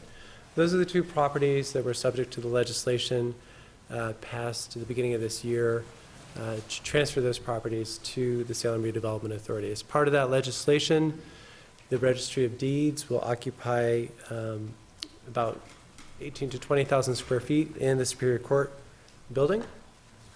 The rest of that building and the County Commissioners buildings will be available for other uses, whether that is additional commercial or housing uses.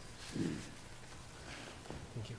Councilor Dibble. Just to clarify a little bit more, Tom, going further down Federal Street, we have a large section that's all blacked in with a blue line around it. Why is that identified differently? And what is it? Why is it included? So that is the parcel boundary. Currently, that is all one parcel. There's 3 buildings on one parcel of land. The black represents the probate. It's the probate court building, right? That's been redeveloped and added on to. So, you know, that no one's going to be. That's a state-controlled building. Nothing's going to happen there. The 2 other properties, the 2 other buildings on that parcel are the Superior Court and the County Commissioners buildings. So would it make more sense, if I may, Madam Chair, Madam President, rather, would it make more sense to draw the yellow line right down through the middle of the property where the blue line presently is? So that could be done. What we don't have, though, is that specific line. We don't know what that parcel will look like when those properties are transferred to us, where that line will be. So there is, what currently is identified is the parcel that exists. There's no harm by having the probate court building in the zone because there's not anything that's going to happen to it. So at such point in time as we know specifically what that parcel line will be, we could amend this and have the line go there. I wouldn't want to describe the property incorrectly with a line. That's all I'm saying. Okay, if we can talk a little bit more about the numbers for the district court building. We talked about 10% or $35,000 approximately for each year for the next 5 years being $175,000 total for the 5-year period. And approximately 1.8 million in new taxes over the 5-year period would be generated. So in my mind's eye, that's a net result of approximately 1.6 million in new tax, a net of new taxes coming to the city of Salem after we give them a small tax break of 175,000 or so. Is that correct? A little tweak from the numbers, and these numbers are, you're just about there. What I would say is the amount of taxes that would be paid would be 1.7, and this is all ballpark because this is, you know, approximations. We don't have the actual values, but over the 5 years there'd be about $1.78 million, $1,780,000 that would be paid in taxes on the property resulting from the development, and so there'd be about $178,000 that would be forgiven as the increment. So it's on an annual basis, that's about $36,000 that would be forgiven and $356,000 that would be paid. So it's, again, it's 10%. What we are looking at for all these properties is none of them generates any tax revenue today. So anything that is developed there is a plus for the city. And in order to facilitate some of the development, it's looking for while $178,000 is not, is significant, it's relatively small compared to the gain that's coming, and it is only for a 5-year term. So my number of 1.6 million is roughly correct, of new taxes coming into the Salem after we give them a small tax break. The net result is still close to 1.6 million. It's higher, is what I'm saying. It's 1.7 is the net of what they'll pay. So when the property is, after the 5-year period, it would go up to, it's just about $2 million. My last question, and thank you, Madam President. My last question is, what is your feeling if we don't approve this? What happens to the parcel then? How long, I mean, will the developer walk away? Will it sit there for X number of years? What happens if we don't approve this? So I would need to let the developer speak to that.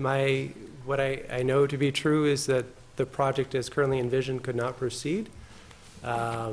So, what that looks like, it runs the risk of becoming something that isn't the project that the developer wants to do or that the city would like to see.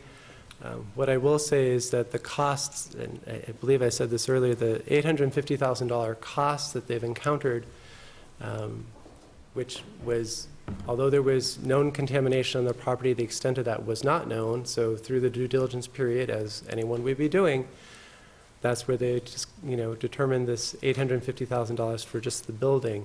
Anyone that was approaching this property for redevelopment would still have to figure out how to pay finance $850,000 of cleanup. This is a project that has, an experienced developer behind it. As I said, this isn't, the first choice is not looking to another program to support it, but would be able to do the project on its own. This cost is a reality of that site. It diminishes the value of that property. It is a, in some scenarios, one would say that, it's something that just needs to be, there's a negative value to the property if you take into consideration the cost to clean it up. So while this project needs to bear the cost, any project would need to bear that cost. And so absent this tool, we have looked at the Brownfields Revolving Loan Fund, as Andrew had mentioned. There are some negatives associated with that program in that they trigger prevailing wage rates for the whole project, which increases the cost and further exacerbates the financing gap. I appreciate the answer, Madam President. I'm wondering if you would just indulge us, if the developer could speak again on here. I'd like to know the but-for. What happens if we don't pass this? What does the developer do? Does he walk away? Does he design something different? I'd like to have that answer before I vote yes or no on this. Thank you. Well, prior to that, we have a number of counselors who would like to speak. I'd like to have them be able to speak. Counselor Famico, Counselor Sargent, Counselor Terrio, Counselor Lovely. All at once? No, that's the order. All in unison. Barbershop quartet. Madam President, through you, were these financials based on the current plan or the plan before that had a larger commercial space and different breakdown of units? So, The current plan.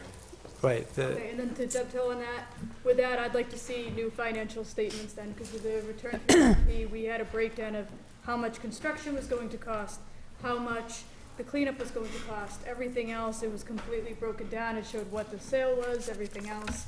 We don't have that. I've been asking for weeks for that. I don't have it yet. I'd like to see that, and also the breakdown of, I know it's the next step, but the breakdown of how this would be for taxes with the different types of units, the 1, the 2, the 3 bedrooms, the price point for those, as well as what the commercial space would bring in. Heather, so you need the original pro forma. You've got Oh, I have the original. I want the now pro forma, like what your current plans are showing. Okay, that's fine. We can distribute that. We actually sent it to Andrew, and we're intending on distributing it. But I'm project manager, and I work with Merrill on this We one. still have other counselors too, so Yeah. that was just my quick question for that then. Thank you. Counselor There's a Sargent. fundamental question. I wanted to answer your Yeah, question. you're going to have an opportunity. Thank you, Madam President. Through you, what was the figure in taxes coming in? Was it 1.6 million? So the property taxes that are estimated to be paid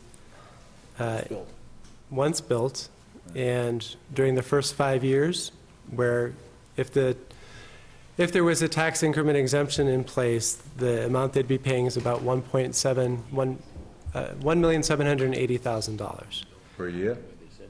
over the course of the 5 years. So it's about $356,000 a year that they'd be paying. When the project, after the 5-year period, assuming the same valuations, that $356,000 annual payment would go up to about $392,000. And So because there's the 10% is about $35,600. so with that, any project, especially residential project, comes with city services. And it's difficult to say how much will the city services be for the units and the people that live in the units be. So now I'm getting at, where is our profit margin? And the last figures I read for the Mass Municipal Association are for every dollar you collect residentially, you spend out about $1.70. So if we're doing this to make money, then that's not a business proposal. Because even if you go a little bit lower to $1.50, $1.25, residential taxes taken in lose money for a city. This isn't the power plant that's going to be taking in millions of dollars and have very little city services on the other side. So then we give an increment. So when people say things like, we got to do this to make money, we're not doing this to make money. We're not going to make any money. At the very worst, we're going to break even on the taxes we collect based on the services we put out. Then when we put the increments and the services, the everything that comes along with it, why are we doing this and acting like we're going to make extra money in our city coffers? At the worst, we're going to break even. So that's when people say, what's going to happen if we don't do this? Basically, if we don't do this, we break even. We don't lose money. So we don't take in more money, but we don't spend out more than we take in. So that's basically the argument that I make with it, based on Mass Municipal figures on what residential taxes come in versus what they pay out. So, and the second question is, the city parking lots was said that we weren't going to, we have nothing planned for any of the city parking lots. But on page 5, we have Arrow Street architects that are doing a study on redeveloping the parking lot next to the MBTA garage. So we have some plans for those if we change the zoning. So those are the two questions. One is basically, where are we going to stand on money we take in versus pay out, and what else is planned? Okay, very good. So, and the first point, so it's about $356,000 per year in the first 5 years. That goes up to $392,000 per year after that, assuming that there were 10% increment coming off of that. The study you cite, there are other studies as well that would not support what you have indicated in terms of the cost of municipal services for this type of development. In particular, this is a development, the Urban Land Institute, which is one of the leading international development organizations, had a study that was looking specifically at developments like this that are close to transit. And in fact, they end up not having, they have a better return to the city and not in terms of more cost to delivering city services. On the second question regarding the parking lots, perhaps it wasn't clear enough. The Church Street lots are the parking lots we were saying that there's no development plan for. The crescent-shaped parcel that we own at the train station, we have retained Arrow Street architects to do a pre-development conceptual study of that. So that is something that we are exploring and lining up for a development process. We're just starting, the pre-development analysis is saying, what could that property support in terms of number of housing units or other uses. Okay, thank you. Yep.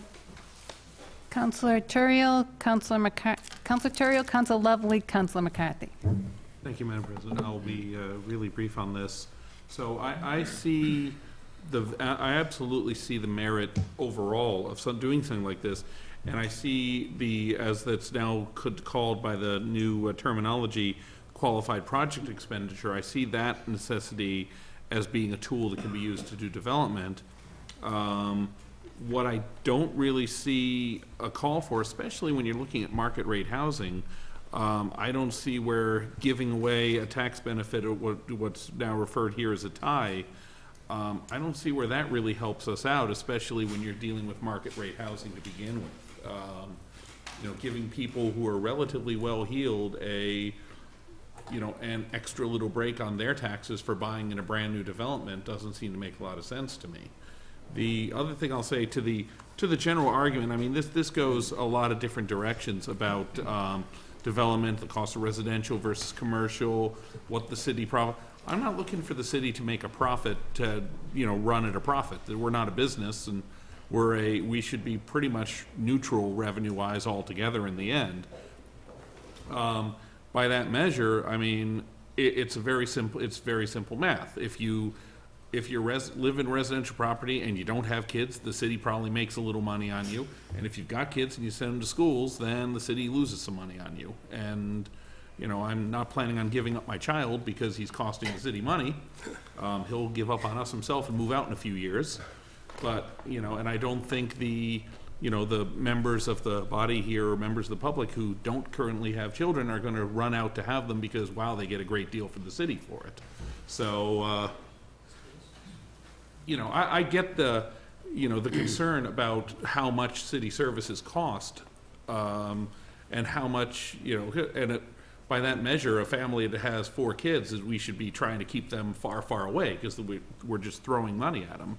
But, I see overall, you need a mix of people to have a city. You need people, you need school-age children, you need people who are drawing city services, and you need couples and childless couples as well. You need all types to make a city work. So it's not just about the finances in that regard. And I do think people do want to come live here. And if we don't provide housing for them at whatever price points we have in the market, whether it be affordable, whether it be market rate, whether it be luxury, if we don't have a proper mix of all types of housing, that's how we wind up with that housing price spiral. And then frankly, nobody can afford to live in Salem anymore because all the housing is too expensive to meet the demand of who wants to live here. So, we just have to have that in account when we're thinking about these projects too. Thank you, Councillor. Sorry. Just your first point on the flow of taxes. The program's not designed, it's like a TIF. It's, there has to be local buy-in, local participation in order for the state to say, okay, we want to entertain this proposal. As Mr. Diamond pointed out, this is the first condominium for sale project that the state has had come in or hopes to have come in. Typically, the 10% tax benefit flows to the developer because the legislation says it's a local option. So it's a rental, project. So in this case, because they're owner-occupied units, it flows to those owners. But the objective again is to access this program, which is only available to gateway cities. The money is there for gateway cities for projects to go apply for, to again bridge this gap in the project financing. Thank you. Councillor Lovely, Councillor McCarthy. For me, details are in the numbers, and is it $850,000 is what's needed to remediate? Is that a figure that is solid, or? So the $850,000 figure is to address contamination in the building. What we did is we had a peer review, tie and bond review the work that the developer's licensed site professional had compiled, and they validated that number. So it just seems the numbers the math doesn't add up to me. We're talking about a potential $2 million for $850,000. I think that's what I need to have. I think maybe other people would like to know that it seems like we have a quality developer. We have something that everybody wants to have done. There seems to be some concern that something was presented that was going to be adopted. Now that's being scaled back. And I guess I'd like to know from the development point of view, so I could see their position as to why we need to do this, at least to this extent. Why the figure is 850, and why other things have been taken away, and yet they're going to be getting tax credits and a break potentially. Is it going to? That seems like it's going to be more than $850,000. So the $850,000 was sort of the I think in the process the contamination cleanup piece that said, wow, what do we do with this? Other changes that have happened over time is the cost of construction has gone up as well. That's another factor. I can't speak to what that number is. I'm sure Mr. Winter or Mr. Diamond could. The $2 million is the cap that the state has for tax credits on this. It doesn't mean that this project would get $2 million. The process requires them to submit, as Andrew pointed out, there's 2 steps in the application process. They have to provide detail numbers and everything. What's the package potentially worth to them that they're going to submit? Is it worth just $850,000 or is it worth $2 million? And why are we giving up tax revenue if they're going to get the tax credits that are worth the $850,000? So the math has to make sense to me, because there's 2 different costs, and we're saying that construction costs have gone up, but we're looking at the $850,000 number, and it seems like there's going to be a lot more money coming their way in form of tax relief or credits, because they'll be able to sell those units with the benefit of, well, you're only paying for the first 5, 10, whatever we agree to, you're paying reduced tax, so that's going to increase the value of the sale. We have an expert real estate person here. I know the number is more than $850,000, and perhaps when Mr. Winter comes up, he could address that. That'd be great. All right. Thanks. Yeah. Councilor McCarthy. Thank you, Madam President. I guess for me, was just stated, it comes down to the number. It's what I asked the question initially before we saw the presentation. I'm not adverse to giving anybody a tool that will help them finance a project. It's just at what cost. So I think that really has to be quantified in the next couple days or weeks, or however long it takes to get a hard number in order to get a firm grip on it. But with respect to some of the other things, I mean, I've been sitting in this room for a long time. And most recently, when we were talking about TIF for a local business coming in, was stated in this room by one of my colleagues that we should be making it more public that TIFs are available to encourage business growth and encourage more development in businesses in the community. So, I mean, this is kind of like a form of a TIF, and I want to embrace that as well. But I need to know what the number is, because it's not like it's a business; it's a developer. And I want to know quantitatively what that number is. I mean, I look at it as it's a program of which the state can kick in X amount of money. And when I heard the numbers you were just alluding to over the first 5 years, it's basically like the first 5 years we take a haircut on our taxes over the first 5 years from the developer, and basically it seems like we're paying back somehow the total value of the $800,000 by taking the tax cut. But that's all, I'd like to see the numbers. The numbers are what's going to drive the thing. And with respect to what one of my colleagues said with regards to the Mass Municipal Association, I would love for someone actually to reference me and give me that article, because I've read multiple articles on it. And when you really get down to the numbers, when people start throwing out it isn't, cost effective to increase housing because it costs you $1 whatever for every dollar you spend.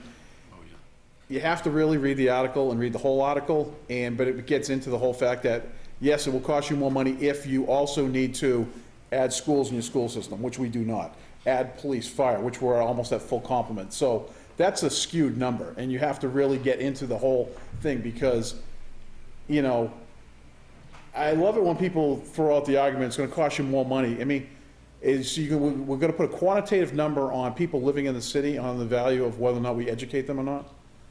And the fact of the matter is, we do have room in our school systems. All someone has to do is go up to the high school, or go up to the middle school, or go into any of the elementary schools, and know that we do have room available in the classrooms for kids. So when we talk about adding people, you're not talking about substantial added costs. So, as was stated, I mean, we're in the business to, you know, attract families, get families to move here, and educate the kids that they come with. And that's one of what our objective should be. We shouldn't be afraid of people and what they potentially bring with them, whether in, as was stated, I mean, was very fortunate to have 2 kids go through the Salem Public School System all the way, K all the way through 12, and they're doing both very well in the public education at UMass Amherst right now, and I'm happy to send my check to whatever agency it is in the state in order they get educated, and that's just the way it is. But to say that, I mean, because I vaguely remember reading that article years ago, and I'd love for someone to actually quantitatively put it in front of me again, because when you got down to the nuts and bolts of it at the very end, the issue was that yes, if you were talking about bringing in housing and you didn't have the ability to absorb the people into the system, then it would cost you more money. But we seem to have that ability because we have the room. So that number is definitely, in my opinion, skewed. But for this one, I mean, the part that really gets me on this one is everybody, even the people that were vaguely against the project or against the idea of the TIF or had questions about it, every single one of them had nothing but good things to say about the developer. So why wouldn't it be in the city's best interest to do everything that we can with regards to programs, whatever they are, whether it's this program or some other program, I mean, to try to keep that developer here, to develop a sound quality project that we all clamor for. We all want, we all can point the fingers at the ones that we don't particularly like, but no one's saying they don't like this one. And yes, I'd like to know what the final design is on this one, but from what I've heard and from what his resume states, that he does good work and he does quality work, and they're going to come, they're going to attract people that are going to be willing to pay to live in the downtown and live close to a train station for all the amenities that we have in the downtown and the ability to hop on a train and go to Boston or go to Newburyport, wherever they want to go.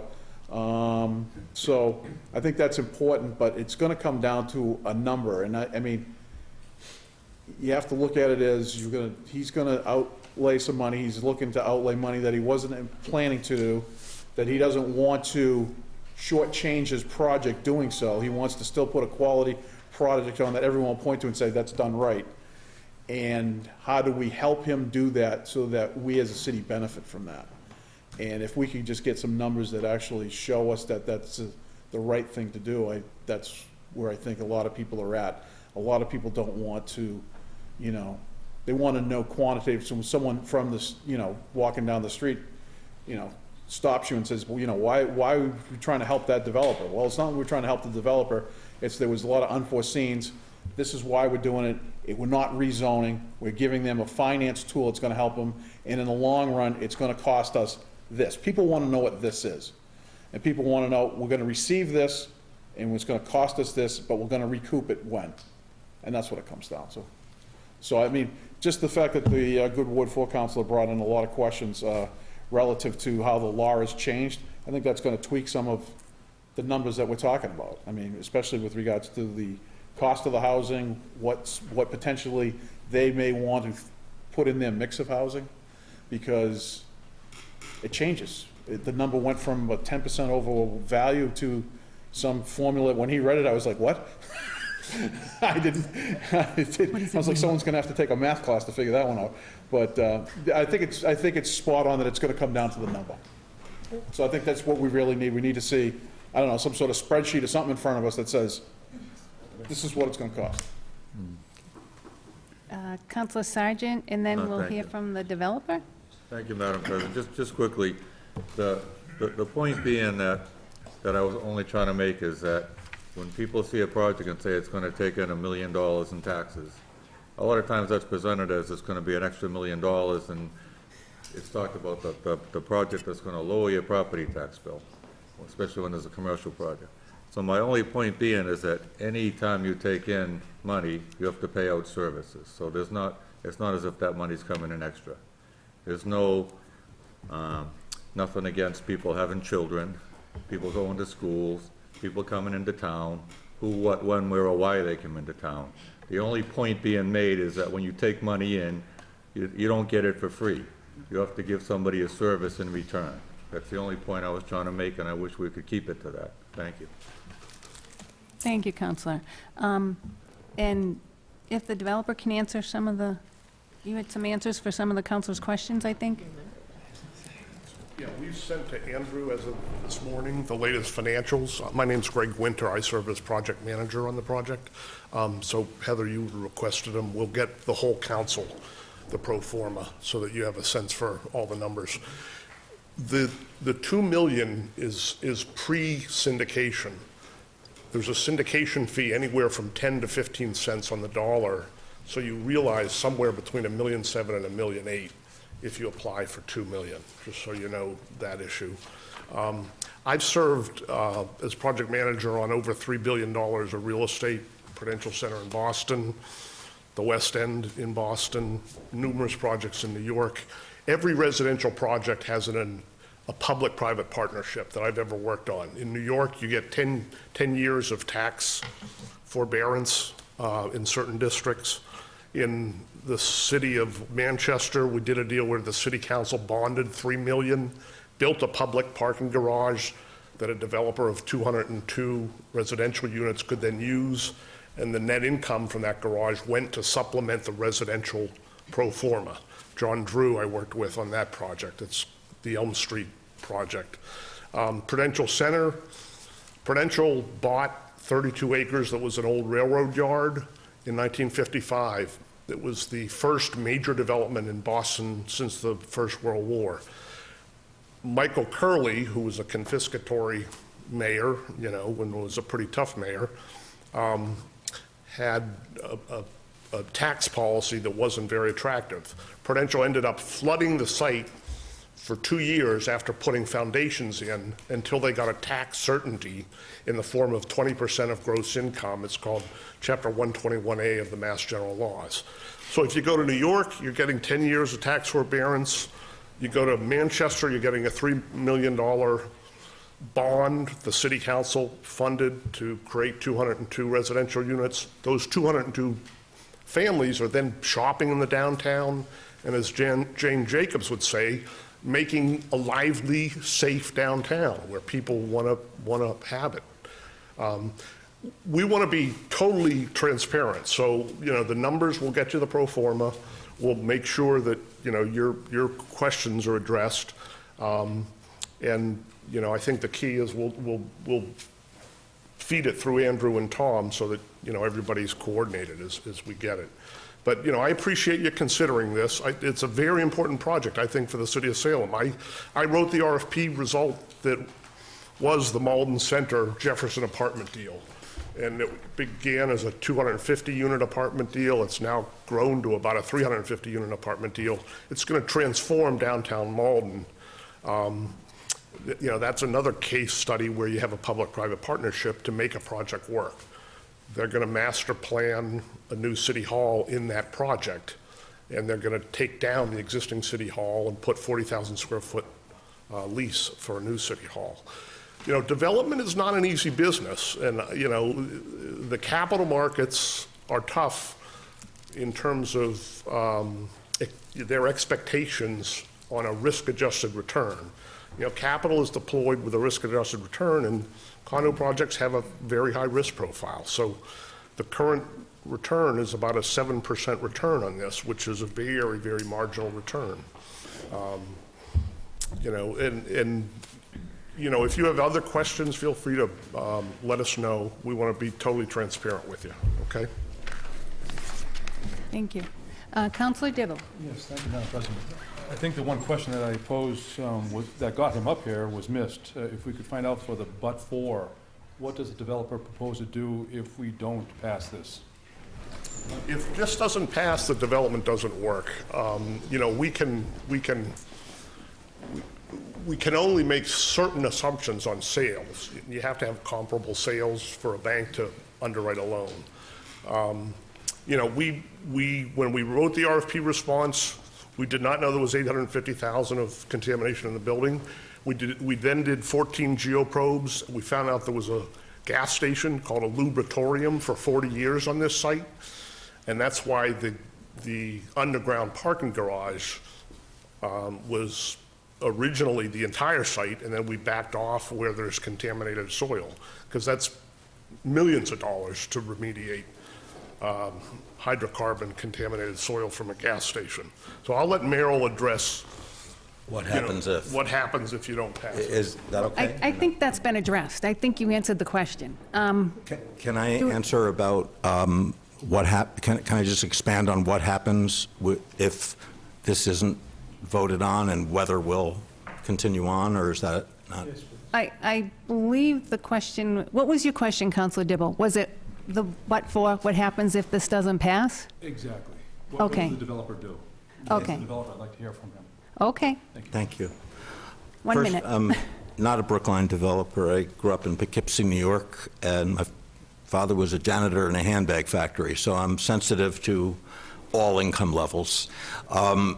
In terms of where we are at this point, I mean, part of me feels like you'd have to drag me kicking and screaming out of Salem. I really want to do this project very badly. Greg mentioned that the return on cost on this project is 7%. Typically, it's 20%. I'm not a bottom line developer. There is there's a reason why I became an architect, and there's a reason why I became a developer, and it wasn't to get rich. And at my age now, I can guarantee you I'm not working to get a second home or a fancy car or anything else. We have a 7%, a very, very low profit compared to the 20% that's typical.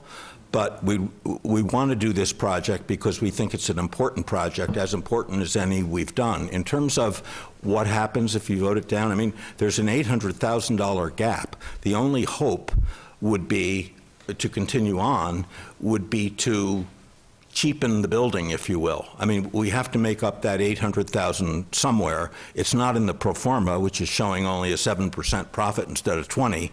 What it would mean is not detailing the residential the retail areas and whatever the way we want to. Maybe it means a different kind of brick than the historic brick that's been used in Salem. I mean, somehow, before we throw up our hands and leave, we'll explore every possible option. But the only option that occurs to me is one that you might be living with for the rest of your lives and your children's lives, which is a building that's not as beautiful as we all want it to be and hope it will be. And that's why I'm imploring you to give us the chance to do something that all of us can be proud of. Thank you. I won't say another word. Unless asked, of course. Counselor Fury. It's our mission and our message as elected officials, 5 years down the line, to look at the overall picture of Salem.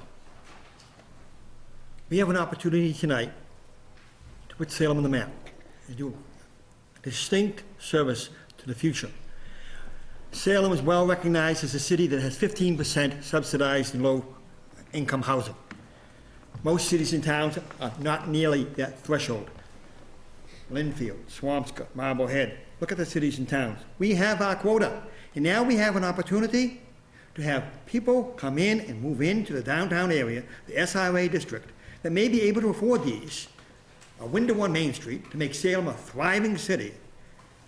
We have a real estate agent in the city, in the chamber now. Most real estate agents, whether it's Betsy Mary here or any other, want middle-class people to move into Salem. They don't want subsidized housing to move in. We want to make our school system better. We want to make our housing better and an attraction to Salem. This is an opportunity to do that. Maybe all of us cannot afford that particular unit in that third floor of that building. Some people can. Some people, if you look at the Boston Globe and the Herald, which I often do, to see the housing being sold in Salem, people are selling their houses at $600,000, $700,000 in Salem. They may want to stay in Salem. This is an opportunity for them to stay in Salem. I want to stay in Salem. I want to live the rest of my life in Salem. We have an opportunity. Instead of bragging about, and it's a detriment to have our city as 15% subsidized housing. People are saying, hey, our school system, our public housing, they want a choice in housing. And we have a choice in this building to make downtown Salem what we should look like 5 years down the line, a better place to live for all people. And to attract that type of people into Salem, this would be an incentive, a catalyst, to have other people come in, other developers, like the Valley Plaza developer, like the old Salem jail, to come in. Look at the old Salem jail that's being developed now, even new ones. Right behind the Baptist Church, St. John's Baptist Church, new condominiums moving in, the downtown area. If you look at Newburyport, you look at Peabody, Beverly, they want their downtown thriving. In Lynn, we have an opportunity here. This is just one major opportunity to get this off. Like I said, we're not getting, as was stated before, we're not getting any tax dollars now from that area. Nothing. When derelict district court, we're not getting nothing. Here's an incentive for Salem to move ahead. We should be looking forward 5 years down the line and look, saying we made a difference in the life of Salem, attracting many cross sections for Salem, not just Section 8 housing. We have that reputation now. Thank you. Councillor Ryan. Thank you, Madam President. I don't have a problem with the project. I have a problem with adding these other areas, and I just have a thing in my stomach. It just a bad taste in my mouth from the Lowe's project when we make a decision on something and then it comes back to bite you on the back end. I wouldn't have a problem with any problem with this project. I mean, why can't we just give them like a TIF? Why do we have to change this whole thing? I have a problem with having this whole thing, even though he's saying nothing's gonna happen. I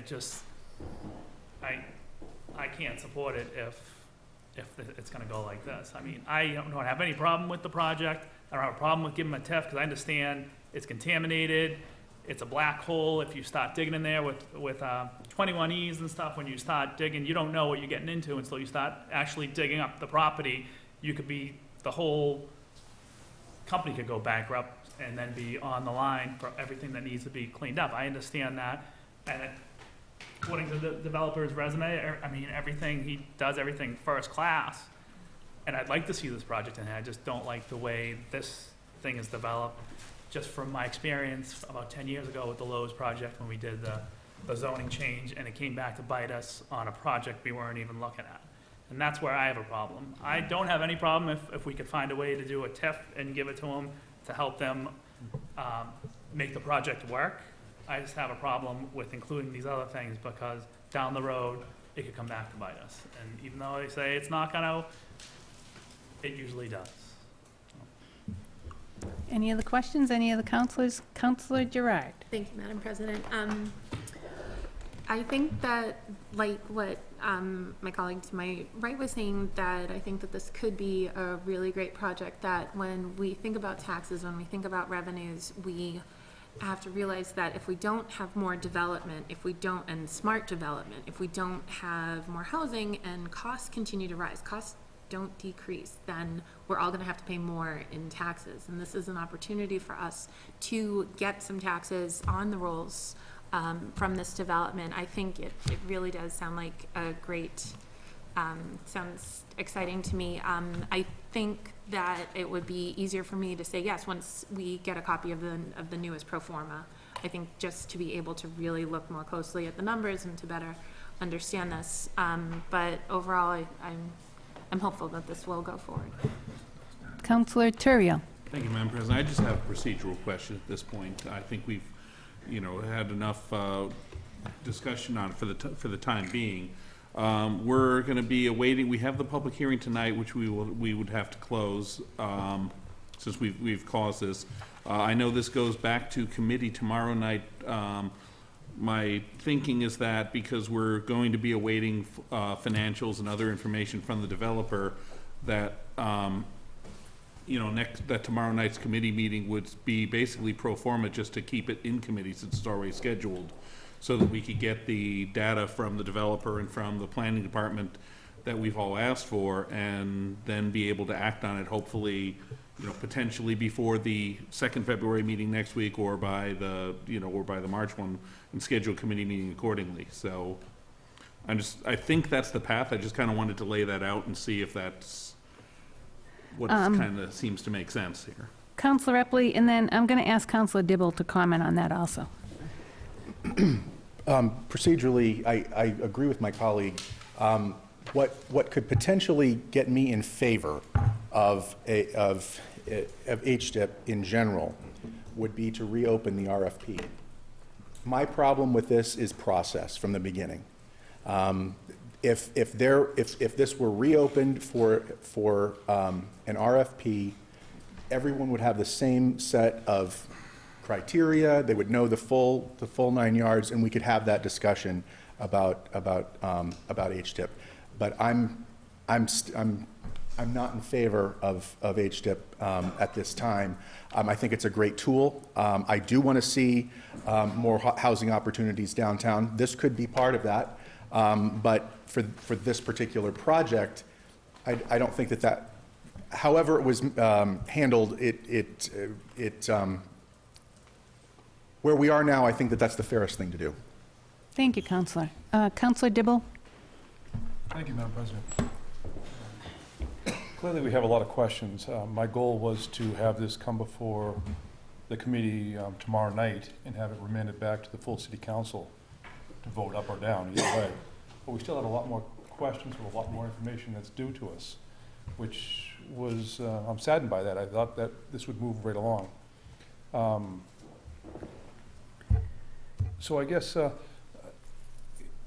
with respect to the good Ward 4 councillor, and I'm happy to keep this in committee until we get all the information, but knowing the process of RFPs, when it was advertised, the city gave a good faith effort of all the information out to all the developers, or any developer who wanted to bid on this. And it's this developer who went forward with the winning proposal. And it's this developer who's spent the money and the time to find the contamination. I'm a little uncomfortable requiring an RFP again, whereas they've already spent all the money to find this contamination at the benefit of other future developers, potentially, if we have to reopen it. So I don't think it's quite fair. Tomorrow night's meeting, I anticipate that we will just vote to keep it in committee until we get all the information, and we'll go forward from there. Councillor Epley. Thank you. In response to the good Ward 7 councillor, the issue for me is, yes, the environmental issue is larger than anyone expected. And maybe that's something that Councillor Ryan's idea of having a TIF as an alternative might be part of that solution, potentially, not for $2 million, but maybe something a little bit more reasonable. What I think, though, what I know my concern is if we're only having this discussion about HDIP because of this one property. We wouldn't be having this discussion without it.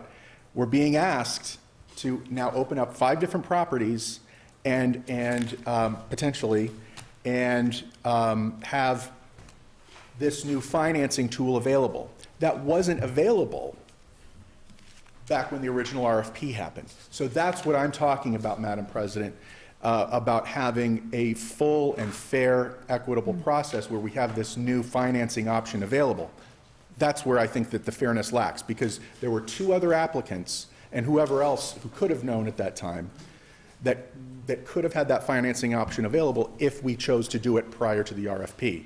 Now we're trying to, again, shoehorn in this project with some new HDIP zone designations. That's unfair. Councillor Famico. Yeah, can I move the public hearing to be closed? And that the matter be referred to the Committee on Economic Community and Economic Development. Co-posted. Council Famico moves that the public hearing be closed. All those in favor? All those, I'll second. oh, sorry. Under discussion. Seconded by Councilor Terrio. All those in favor of closing the public hearing? Under discussion? Oh, Councilor Sargent. This isn't something that's going before the planning board, so we don't have to close the public hearing to, it's not a zoning change as far, I thought it was because it says zone in it, but if it's not a zoning change, we don't need to close the public hearing to send it over to the planning board. To go to him, We it can keep, does. what? To go to his committee, it does. Why does it have to go to his committee? Why, I mean, why does it have, It's already in his why do we have to committee, close so- the hearing to send it back to, it was already in that committee. It's already in Count- that committee, so we don't, Count- it's only staying in committee, it's not being referred to that committee. So I don't Ma- believe we have to close the public hearing. We got information coming out that people might want, we might need another meeting on. Madam City Clerk, can you clarify that? Because I believe that the public hearing has to be closed, and then we have to move it, or keep it in committee so that we can receive all the information that we've requested and have that discussion in committee. If you don't close the public hearing, it has to be scheduled to a time definite. Right, and we have to, do we have to advertise it again? On the zoning change, right? No. Councilor McCarthy? Thank you, Madam President. If you close the public hearing and it gets referred to a committee, co-posted to the committee of the whole, it's a public meeting. The public is still allowed to attend the meeting, and when the chair opens up for discussion, it can still go. It's just not a hearing. This hearing had to be advertised. That's why, unless you move it to a time definite, then you close it, and then it gets referred to committee, and if the committee chair decides to have another meeting on it, he posts the meeting, it's to the public, and then he opens up for questions from the public. And at that point, they can ask questions again, if they so desire. I yield, and we can do that, and we normally do that, have public input at a meeting, but we have had committee meetings where the public wasn't allowed to speak before. Not ever at one committee I chaired. So if you have a problem with the chair, then you have to take it up with the chair. All right, we've got a motion on, I didn't mean that personally towards anybody, just stating a fact that we've had a public meeting where the public was, we've had a committee meeting where the public wasn't allowed to ask questions before, so. Then take it up with the chair. I feel strongly that this chairman will do that. okay, Councilor Sargent, Councilor Terrio would like to speak, and then we'll take a vote. I had seconded the motion, and at this point, I think we should, knowing that the options are, I say move the question. Yeah, okay, all right. On Councilor Famico's motion to close the public hearing, seconded by Councilor Terrio. All those in favor? Opposed? The matter carries. Councilor Famico? Motion to adjourn. No, we have to, Oh, at the same time, I also said and to refer to the committee. oh, I'm so sorry, okay, all right. Okay, so Yeah, it was attached part to that motion was we were keeping it in committee, and we'll hear it tomorrow night. Okay, motion to adjourn? Okay, adjourned. Throw it up on the steps.